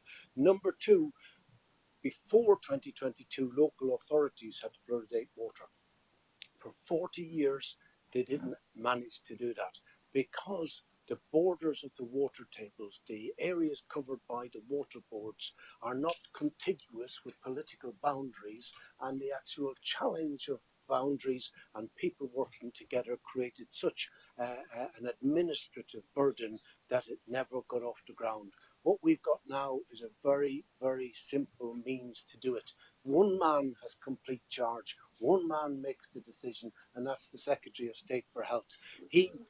When we get to that stage, and I've gathered all the evidence from the East Midlands, and I go down and knock on his door and say, 1.2 million of Nottingham and Nottinghamshire wider people, here's 5 million people that want their water fluoridated, we give him that, and he has the power to do that. And that's where it all starts, once you get the evidence down there. Ladies and gentlemen, we have an irrefutable problem, dental decay. Number two, it's completely preventable. Number three, it's a health inequity. Number four, we are mandated, duty-bound, under statutory duties to intervene at that level. This will take time. You don't fluoridate water overnight. The longest journey starts with a single step. All I'm asking you to do is to walk with me. Thank you.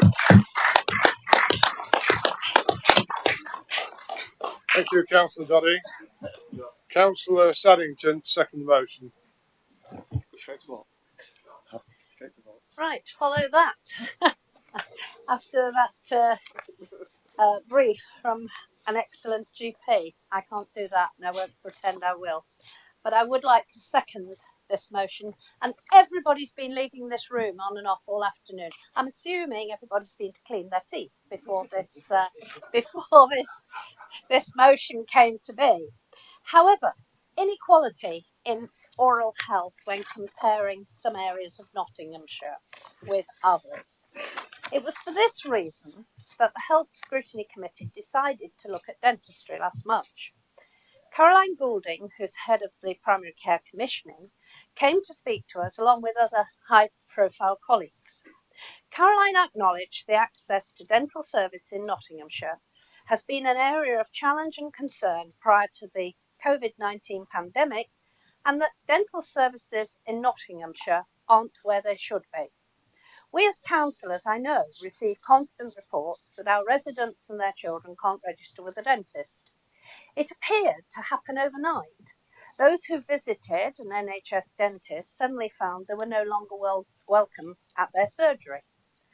Caroline said it could take 2 or 3 years to improve access to NHS dental services if, as they hope, services return to pre-pandemic level by late 2024.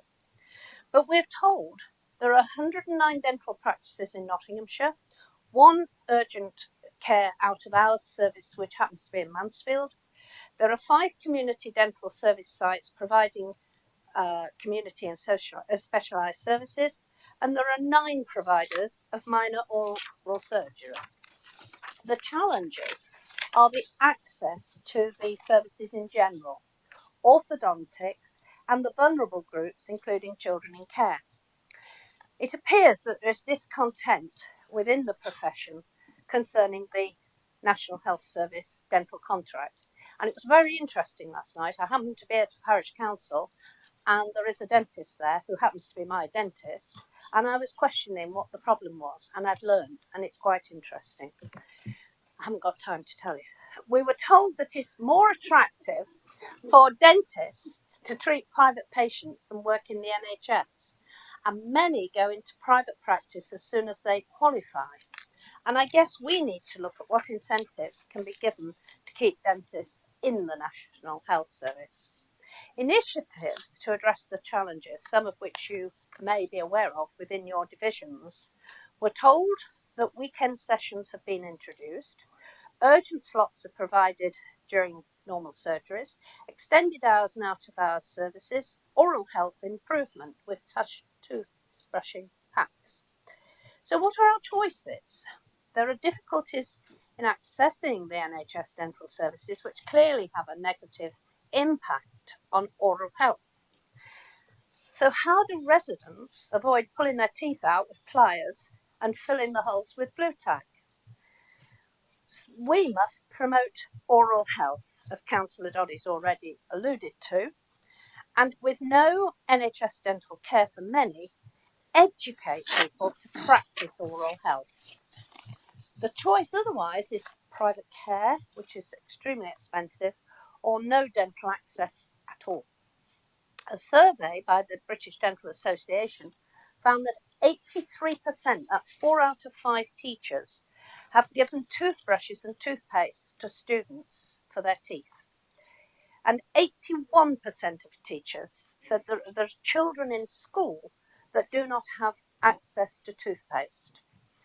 40% said students were being socially isolated by their peers because of oral hygiene issues. And 25% of school children miss school because of poor oral hygiene. In Bassett, Lord Gedling, Mansfield and Ashfield, over 20% of children aged 5 show signs of dental decay. However, in Rushcliffe, 12.7% show signs of dental decay. And as we've just heard, 38,000 children a year are taken into hospital to have their teeth removed. Apart from the fact that's painful, the fear for them must be somewhat dreadful. Toothbrushes, of course, are not cheap to buy. They're a fairly luxury item unless you can find them in a cheap store. And of course, they have to be frequently replaced, or else they're not doing any harm, any good at all.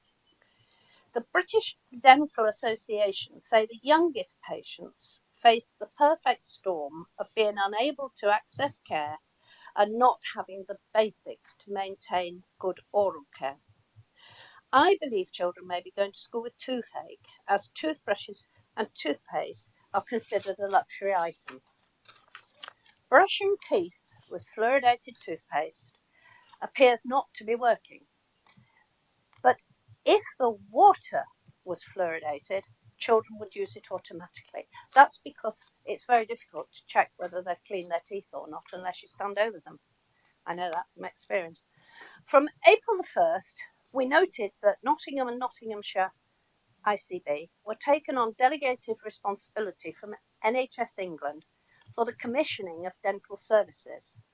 Caroline, who visited, was of the opinion children's dental services may improve under the ICB.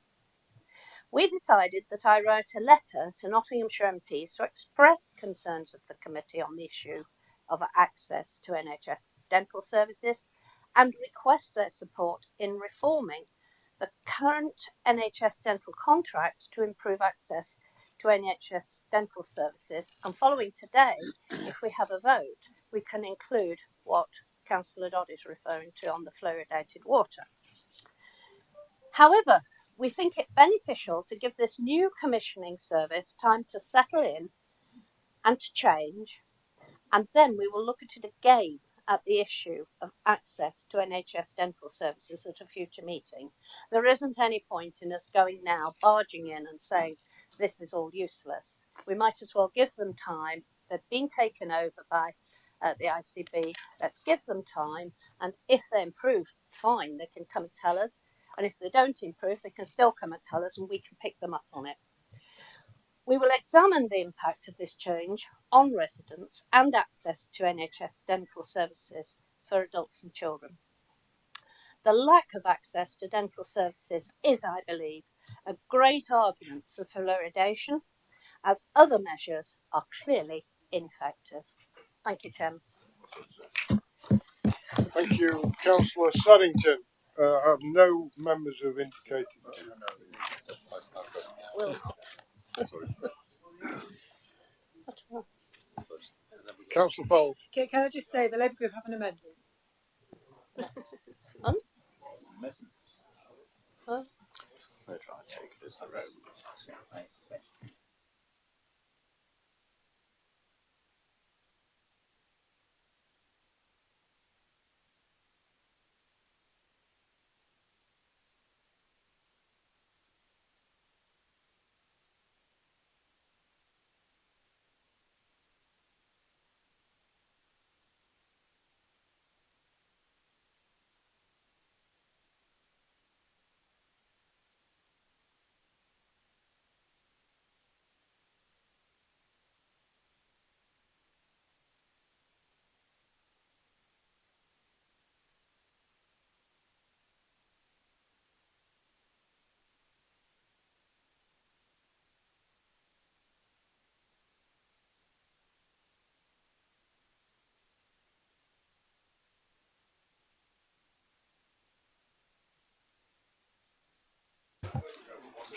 So, members, just to be clear, there's an amendment that's been circulated that has been validated during the day. So we're going to invite through the chairman, Councillor Fall, to move and Councillor Pringle to second, and then we'll offer an adjournment. But I'll hand to the chairman.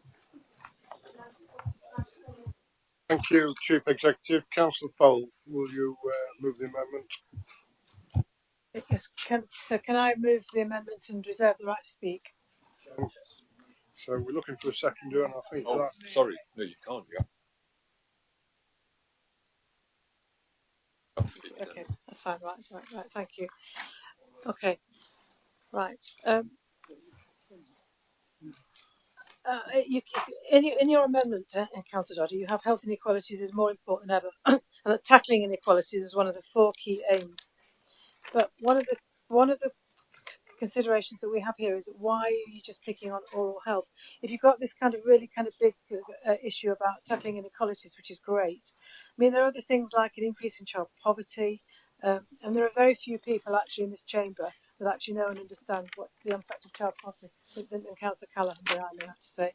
There's an increasing gap in life expectancy and a massive NHS waiting list, and those who can't afford private medicine. But what's directly relevant to this motion is there are nowhere near enough NHS dentists, as Councillor Saddington has just described. So apologies for this next bit, but please can we give this motion some teeth, right? There are not enough NHS dentists, and that needs referring to in this motion if it's going to have any kind of impact at all. Let's ask government to fund dentistry properly, and that is what's represented, if you can see in the track changes in here. That really would tackle inequality. And I'd like perhaps later on Councillor Doddy could explain a little more, because our understanding is that you talked about the Health and Social Care Bill, and I have a note here to say that the purpose of the water fluoridation clauses in the 2022 bill is to give the Secretary of State the power to directly introduce, vary or terminate water fluoridation schemes. So I don't understand why you can't just do it now. So I want to put something in this motion that gives it more clout and gives it more value for the residents of this county. Thank you. Thank you, Councillor Fold. Councillor Pringle. Yeah, thanks, Chairman. I'll second it and reserve my right. The mover of the original motion is Councillor Doddy. Do you require an adjournment, Councillor Doddy? No need for an adjournment, Councillor Ogle. We are not accepting any amendments to the perfect motion. Good. So, now we're opening debate on the amendment. right. Page is to open amendment, open debate on the amendment, not the original motion. So Councillor Payne's indicated to speak. Thank you, Councillor Doddy. Thank you very much, Mr. Chairman. I'd start by saying Councillor Doddy is absolutely to be commended for bringing this motion, and I don't want to suggest for 1 second that the idea of fluoridation in water is not going to make a difference. And I think you made a very, very strong case and a strong argument as you were introducing the motion. But I'm afraid to say, Dr. Doddy, and you probably know this better than I do, you can't disaggregate the issue around fluoridation from the issue of people's access to dentistry. 9 in 10 dental practices across this country, included in many of our divisions, I suspect everybody's division here, you cannot access an NHS dentist. I think now for children in Gedling, you can't access an NHS dentist at all. And all we're simply saying here in the amendment to the motion, which you've refused to accept, is that there needs to be additional funding into NHS dentistry and a government that's willing to get to grips with the issues around the contract, which hasn't been reviewed since 2016. And the Conservative government have been in control for the last 13 years. And I know you've got an awful lot on your plate at the moment, trying to deal with the struggling economy and public services that you've destroyed after the last 13 years. But everybody, I think, whatever your political colour, is getting correspondence about this in their post bag. People who are concerned that their children can't see an NHS dentist and that they themselves can't see an NHS dentist. The other thing that is quite interesting about this whole debate, given that the movement of your administration is now to move towards only debating in here things that we have direct control of, and I accept that those rules don't start until tomorrow. The Secretary of State has had power to do this since April 2022, Dr. Doddy. I really don't understand why he needs a motion from you, given that your own leader of the council has the ear of ministers. We've been told that repeatedly in here, is a member of parliament, sits in the House of Commons, has an opportunity to talk to the Secretary of State. If this is such an important issue, which clearly it is, because Ben has whipped you presumably all to support the motion, why has he never raised this with the Secretary of State? Why haven't we got on with the process of fluoridation here in Nottinghamshire? Steve Brine, who is a member of your party, who leads the cross-party committee on NHS dentistry, said in the last day or two, later this week, he says, my cross-party select committee will publish its report into NHS dentistry services. And spoiler alert, he said to the Health Secretary, it will be uncomfortable reading for some. Lord Philip Hunt, who is now president of the British Fluoridation Society, he happens to be a Labour peer, but is an honourable person who's worked in that area, called for areas of deprivation and areas that need fluoridation back in 2019 and said to the Secretary of State, once they've got the powers, let's get moving with the areas that need to be tackled. The really sad thing about all of this, which is borne out in the national debate, the leader tells us this is really important, which is presumably why a member of his party has bought it. If you go and read Hansard, the current MP for Mansfield has never mentioned dentist or the word dentistry in the House of Commons since he was elected in 2017. There have been 583 references of dentist and dentistry in that time. And I'll just finish on this point, Mr. Chairman. Don't take it from me. Take it from the Conservative MP for Colne Valley, Jason McCartney, who said in the debate, many of my Colne Valley constituents are still struggling to get NHS dental appointments. So I just want to know, he said, and he put it more eloquently than I would, but I agree with him entirely when he was speaking to the Health Secretary. I just want to know what is happening right now, this week, this month, to increase the accessibility of NHS dental appointments for my constituents. And I'm afraid to say, Dr. Doddy, although the fluoridation idea is a good one, you admitted it could take years for this to get into process. I really don't understand why you, as a Conservative administration here, would be arguing against additional funding for NHS dentistry and getting to grips with the contract. You might want to argue against it because we're Labour members. The British Dental Association and other people who are experts in this area are saying to the government, you've got to get to grips with this contract. You've got to sort this out. 25% of children in Gedling who have got tooth decay under the age of 5 is clearly not acceptable. Health professionals sat in Sue Saddington's committee and told us it was unacceptable and the government had got to get to the grips with this. There might be areas where you want to have a party political divide, but just for Christ's sake, on this issue, let's find some consensus and let's press the government to actually sort this problem out, because it's making people's lives a living misery. Thank you very much, Mr. Chairman.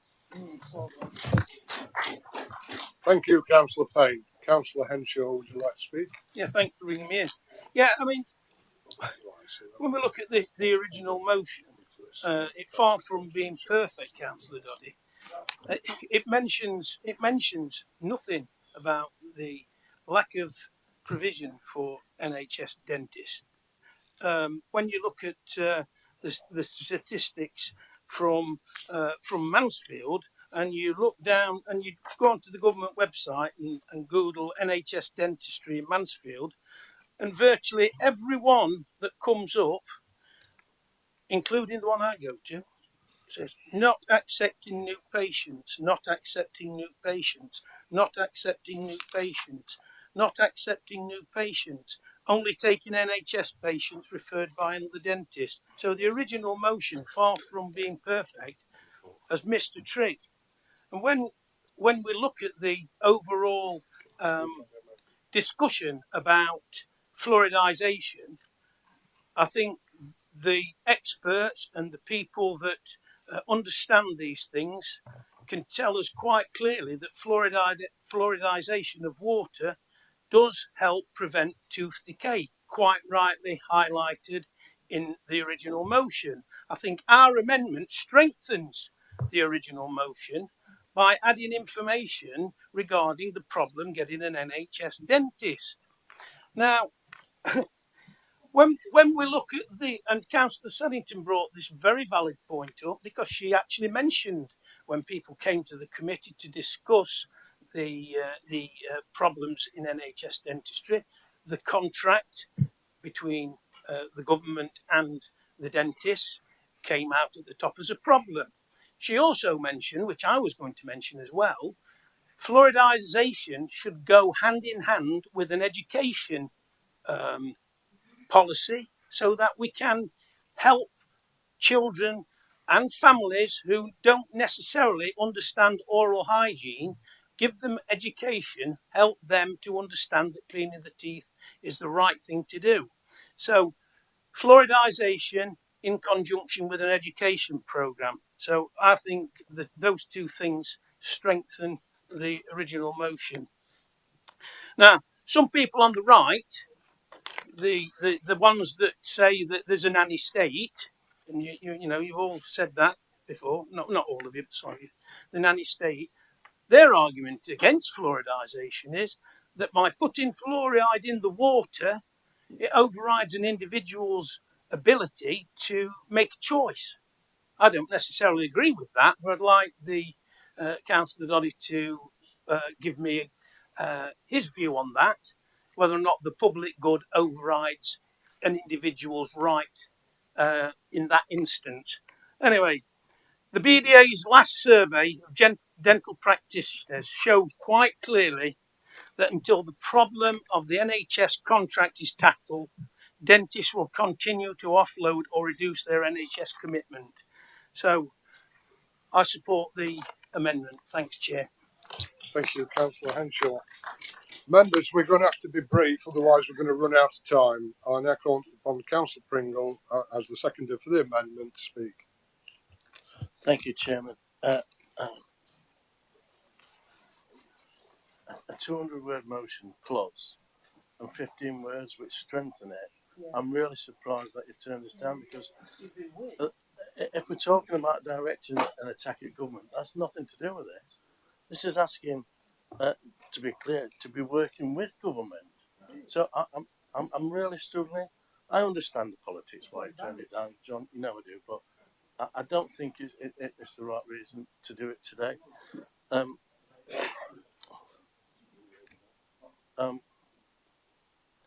I'm not Michelle. Okay. Okay. Let's just get that straight. Let's just get that straight. So I had the fortune of substituting on the meeting when the dentists were talking. It was the most passionate plea for support I've ever heard. There was no There was no hiding behind the situation. There was no pointing fingers and blaming one other than another. It was absolutely committed for us all to unite and sort this issue out. We wanted to give you more power today to act in your position and expand on what you put in front of us. No, I don't know what you're laughing at, Harry. That's exactly what it is. Yeah, well, same thing. As far as I'm concerned. I won't go on. I won't go on. The meeting that we were at, which I substituted, that was the most passionate meeting I've ever heard anybody speak of. And this, we could have responded to this by including, or even the original motion could have added this in, because you've already spoke about the healthcare of dentists more than the fluoridation, which is exactly the right thing to do. We could have made it stronger and we could have been unified in supporting this together. Thank you, Chairman. Councillor Pringle. The next person to speak is the mover of the amendment, Councillor Fold. Would you like to speak, Councillor Fold? No, so I think all the points have been made, and we'll let other people speak. Thank you very much, Councillor Fold. So this is the mover of the original motion, Councillor Doddy. He can speak on the amendment.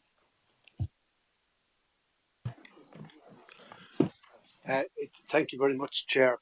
There certainly are many motions that come before us, and you always think you could add something here, you could add something there, and yes, I could have said, let's get more GPs, let's get more dentists, let's get more this, let's get more that. But the sheer essence of the motion is, what is the single most powerful intervention that we can do that reduces the burden of disease that stands before us today? Every public health expert in the World Health Organization, the Dental Organization, say, if you could achieve one thing, and let's be honest, if any motion achieves anything, that's a pretty damn good motion. The one thing you could do in the world, never mind Nottinghamshire, is to fluoridate the water.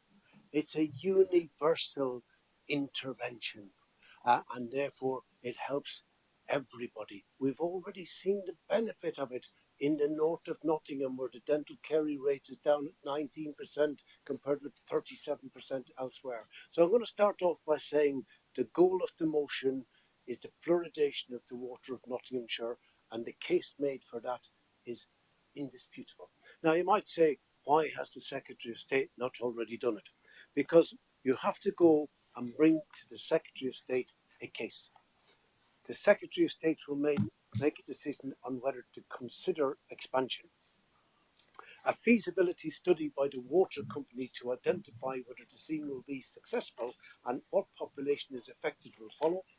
There will be a public consultation, then funding has to be agreed. Now, the Secretary of State for Health has taken over the responsibility for fluoridation of the water, but he hasn't taken over responsibility for funding it. He's kept the right to ask the ICBs, the local authorities, to contribute towards that funding. And that's a very important thing. So once engineering plans are agreed, once the complexities are looked at, you've got the legal agreements, then you have the water companies agreeing, and then you build the fluoridation plants, and then you switch it on. And therefore, the path to water fluoridation is a complex path, but it starts by system. And that's the one thing that we've got here today that we never had before. Since 2022, the Integrated Care Service system by default. We stand as one, we fall as one, we work together. So the NHS, the hospitals, social care, the dentists, the ophthalmologists, the GPs, we all work together for a common goal. Now, in particular, what we can influence, and this is where motions are going to change, what we can influence locally is the service we offer our residents. 2022 July, signed by royal assent, the Health and Care Act gave us the statutory ICSs and gave us the ICB, and in April of this year took control of dentistry. They commission dentistry. The person who commissions dentistry is always going to be in the best position to decide who are they commissioning dentistry for, who needs it most, who can't get an appointment, who can get an appointment. If ever there was a chance far greater than getting the government to create 1,000 new dentists. If ever there was an opportunity to improve oral health, it's by us having control of commissioning, and we already have it since April. As Councillor Sue Saddington said, this is in its infancy. Who knows what it could affect? And I spoke to Cathy McLean last night, head of the ICB and chair, and asked her to give me a report on where they were with regards to improving the offer to the children and indeed the adults of Nottinghamshire. So this motion succeeds as an original motion on every aspect it was asked to succeed on. It improves oral health because we've got local commissioning. It demands fluoridation to improve universally, and therefore the aspect of trying to get more dentists is a nice idea, but it's a different motion. It's not this motion. It's a motion for another place and another time. So it is not this motion. This motion, I reiterate, is nothing short of an element of beauty. And I hope that we'll all remember it long into old age. Thank you, Chair. Thank you, Councillor Doddy. We're now voting on the amendment.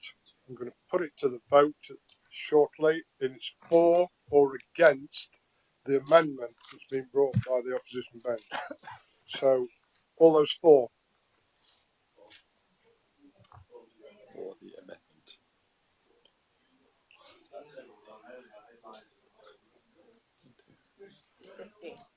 15.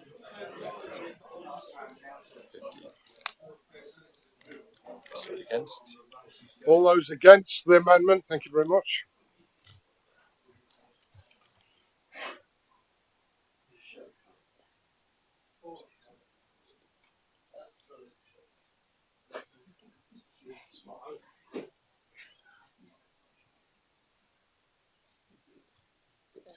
And 33 against. Any abstentions? No. So what we got? 15 for. We've got 15 for and 33 against. So no hands. We only 10 hands. Councillor Payne's asking for a recorded vote. We need So 10 all hands. those in favour of that? 10 hands, please. 10 hands of need. Got it.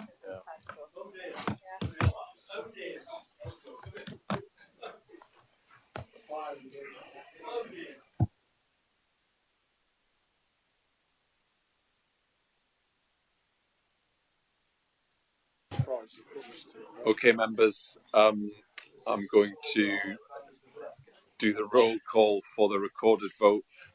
Normally what I do is keep track of who's in the room, so forgive me if I call out some names that aren't here. So remember, this is voting on the amendment that's been proposed by the Labour group. So starting with Councillor Adair. Against. Councillor Adams. Against. Councillor Allen. Councillor Anderson. Against. Councillor Bailey. Against. Councillor Barney. Councillor Barnfather. Councillor Bradley. Councillor Butler. Against. Councillor Callaghan. Councillor Carlton. Councillor Steve Carson, no longer with us. Councillor John Clark. Councillor Neil Clark. Against. Councillor Corden. Councillor Cotty. Against. Councillor Creamer. For. Councillor Doddy. Against. Councillor Eddy. Against. Councillor Fielding. Yep. Councillor Fole. Councillor Girling.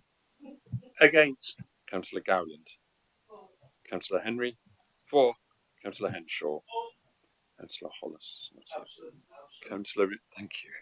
Councillor Introna. Councillor Richard Jackson. Councillor Roger Jackson. Councillor Kerry. For. Against.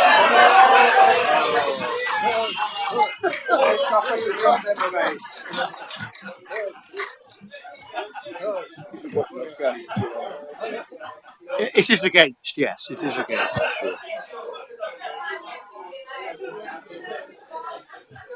Thank you, members. Thank you. Councillor Lawton. Councillor Lee. Against.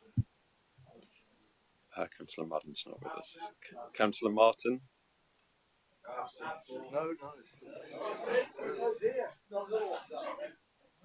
Councillor Mott. Councillor Meakin. Councillor Moxon. Councillor Ogle. Against. Councillor Oliver's not here. Councillor Owen. Against. Councillor Payne. For. Councillor Place. Councillor Pringle. Councillor Perdue-Horan. Councillor Quigley. Councillor Saddington. Councillor Shaw's not with us. Councillor Sam Smith. Councillor Tom Smith. Councillor Taylor. Councillor Turner. Councillor Upton. Councillor Waters. Councillor Welsh. For. Councillor Gordon Wheeler. Against. Councillor Jonathan Wheeler. Councillor Williamson's not with us. Councillor Wilmot. And Councillor Zadrosny's not with us. Bear with us.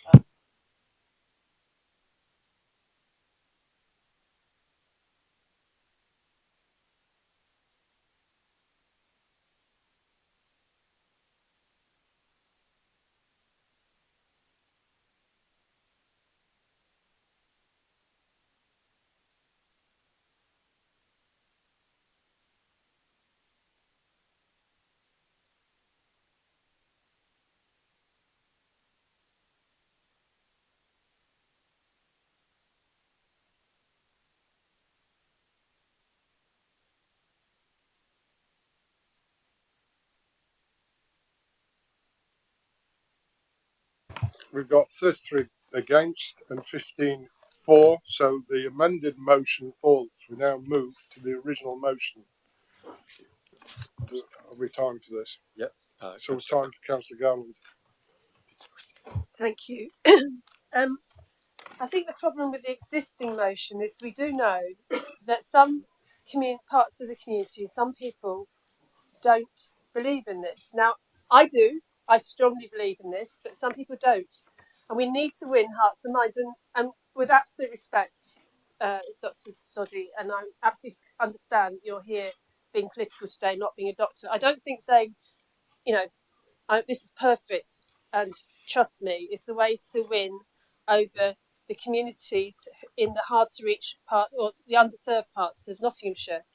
I think missing out the biggest thing that everybody knows is a problem with their dentist care, which is they can't get a dentist, undermines the actual argument and maybe leads to people not trusting, or some people not trusting the actual decision we're making here. So I think by focusing on one part of the problem, like the elephant in the room, ignoring the elephant in the room, will lead to a lack of trust in the community. This is my concern with the current motion. Thank you. Thank you, Councillor Garland. Councillor Lawton, would you like? Yes, thank you very much. Very quickly, can I congratulate Councillor Doddy and Sue on this motion? I think it's a shame we did offer the Labour Party to second the motion and they refused. I think what has soured the debate is the fact that they've tried to put emotional pressure on Councillor Doddy to add this additional information to their original motion by putting forward their amendment and sticking the amendment in their name. I think they played politics with it, and it's a shame, really, when the opportunity was there to create unanimity within the chamber. Thank you very much, Mr. Chairman. Thank you, Councillor Lawton.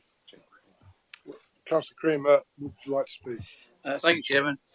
I wasn't actually going to speak, but after that little tirade, I'm sorry, I'm getting dodged to sit down. I think after that little tirade, we were trying to actually nobody was trying to put pressure on Dr. Doddy. We actually agree with him, but we actually don't think it's strong enough. When he says it's a perfect motion, we think it's a duckling, not quite necessarily an ugly duckling, but it needs those 15 words to turn it into a swan. So, yes, So they actually come across. We are trying to be helpful, and we are trying to help most and foremostly is our actual residents. This will look like a cheapskate move to those who don't know what's happening. Oh, you can't afford the dentist. You're not doing anything about the dentist, but you're going to stick something in our water. It's going to look bad. We were actually trying to amend it so it looked good, and it has some teeth as well. Again, not really a pun. Thank you, Chairman. Thank you, Councillor Creamer. It's now Councillor Doddy to sum up. And on the original motion. Um, thank you very much, Chair. I think there's just about the 10 minutes left. 5 minutes. um, I think that public health is the science and also the art of delivering population level interventions to reduce preventable illness and improve the health and well-being of a population. Today I provided you with the science, but also I think I provided you with a little bit of the art of the communication that will be necessary to convince people to fluoridate the water. I'm going to say that nanny state does not apply to the unborn child. Nanny state does not apply to an under 5-year-old child who hasn't got a toothbrush and a toothpaste. Nanny state does not apply to children. They don't have a choice. I agree, nanny state, if somebody wants to eat a Mars bar and if someone wants to drink and somebody wants to smoke, that's their business. But not for children. The nanny state is not an excuse not to intervene in children. And the reason the public are not behind this is that nobody has done anything in 40 years. So this is, I hope, the first of many councils that will stand up and say, let's have fluoridation, and get a movement going where we get an awful lot of councils all coming together through their ICSs to provide that volume of population that will make the Secretary of State intervene for the first time in 40 years. Imagine the success of that. That would be an absolutely extraordinary achievement if we could actually do that. So again, I feel the love in the room, I have to say. Well, yes, I think that the basic ethos of improving the oral health of the children of Nottingham and beyond is lost on absolutely nobody. I think that the motion stands alone, and I would happily support the Labour Party with separate motions for separate improvements in time to come, which would be very, very good. But I'm not going to delay anything other than to say we have a burden of disease, we have a preventable disease, we have an inequality, and we are mandated statutorily to do that. And I think this addresses that. So, ladies and gentlemen, as I said to begin with, the longest journey starts with a single step. All I'm asking you to do is to walk with Doddy today. You can do what you like tomorrow. So thanks very much indeed. Let's all get together. This is the last motion for who knows how long. We're all breaking up. We're breaking up for the summer. This is like a class. The kids are all going home. We all write people's names on each other's jumper and give each other a big hug. So let's all get together and vote for the motion. Support the motion. Thank you, Councillor Doddy. We now go to the vote on Councillor Doddy's original motion. So I'm going to put it to the vote now. All those in favour? Go on, be brave. Oh, you are.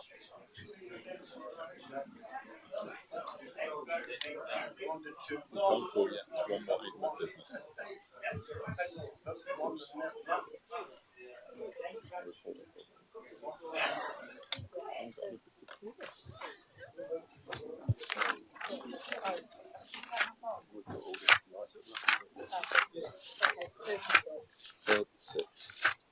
Right, you got them? Yeah, 36-4. All those against? No. All those abstaining? 10. 10. So 36-4. No against, 10 abstentions. So that we've got a result of vote. Thank you very much. Recorded We've got- vote, Councillor Ogle, call for a recorded vote. It seems to be the trend this afternoon. If you want a recorded vote, you'll have to have 10 hands raised. Oh my goodness. Recorded vote.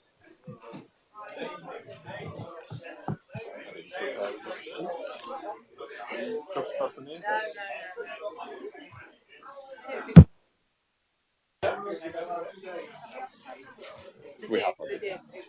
Okay, members. You're all getting good at this now. I've run out of sheets where I had crossed out the names of the people who weren't here. So, voting on the original motion, those Councillor Adair. For. Councillor Adams. For. Councillor Allen. No. Councillor Anderson. For. Councillor Bailey. Councillor Barney. Councillor Barnfather. Councillor Bradley. Councillor Butler. For. Councillor Callaghan. Abstain. Councillor Camilleri. Councillor Carlton. For. Councillor John Clark. Councillor Neil Clark. For. Councillor Corden. Councillor Cotty. For. Councillor Creamer. Abstain. Doddy. Councillor Doddy. For. Sure. Councillor Eddy. For. Councillor Fielding. No. Councillor Fole. Councillor Girling. For. Councillor Gowland. Councillor Henry. Abstain. Councillor Henshaw. Councillor Introna.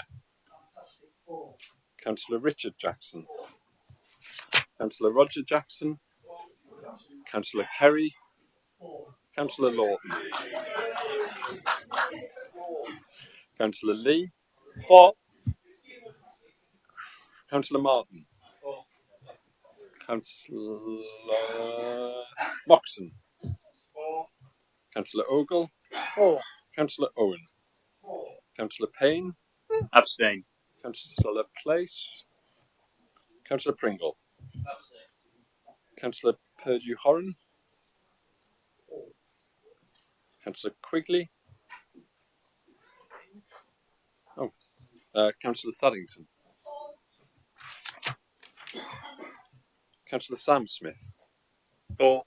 Councillor Tom Smith. Councillor Taylor. Councillor Turner.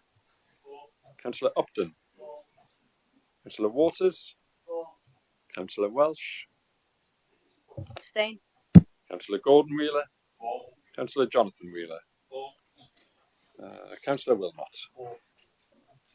Right, bear with us.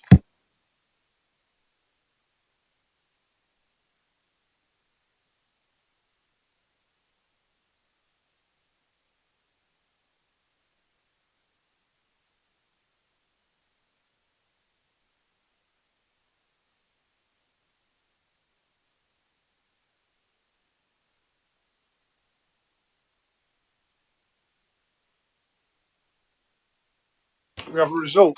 We've still got 36 members for, and we've got 10 abstentions. So the original motion is carried. Thank you very much.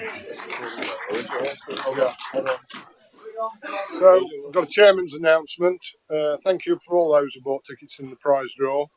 The winner of the gin is Councillor Sheila Place. The winner of the whiskey is Councillor Nigel Moxon. The winner of the wine is Councillor Sue Saddington. Councillors raised £163 for the NSPCC in Nottinghamshire today. Very good. End on a good note. So thank you everyone for attending today and to those viewing online. The meeting is now closed. Please allow the broadcast to stop by pausing. Well done.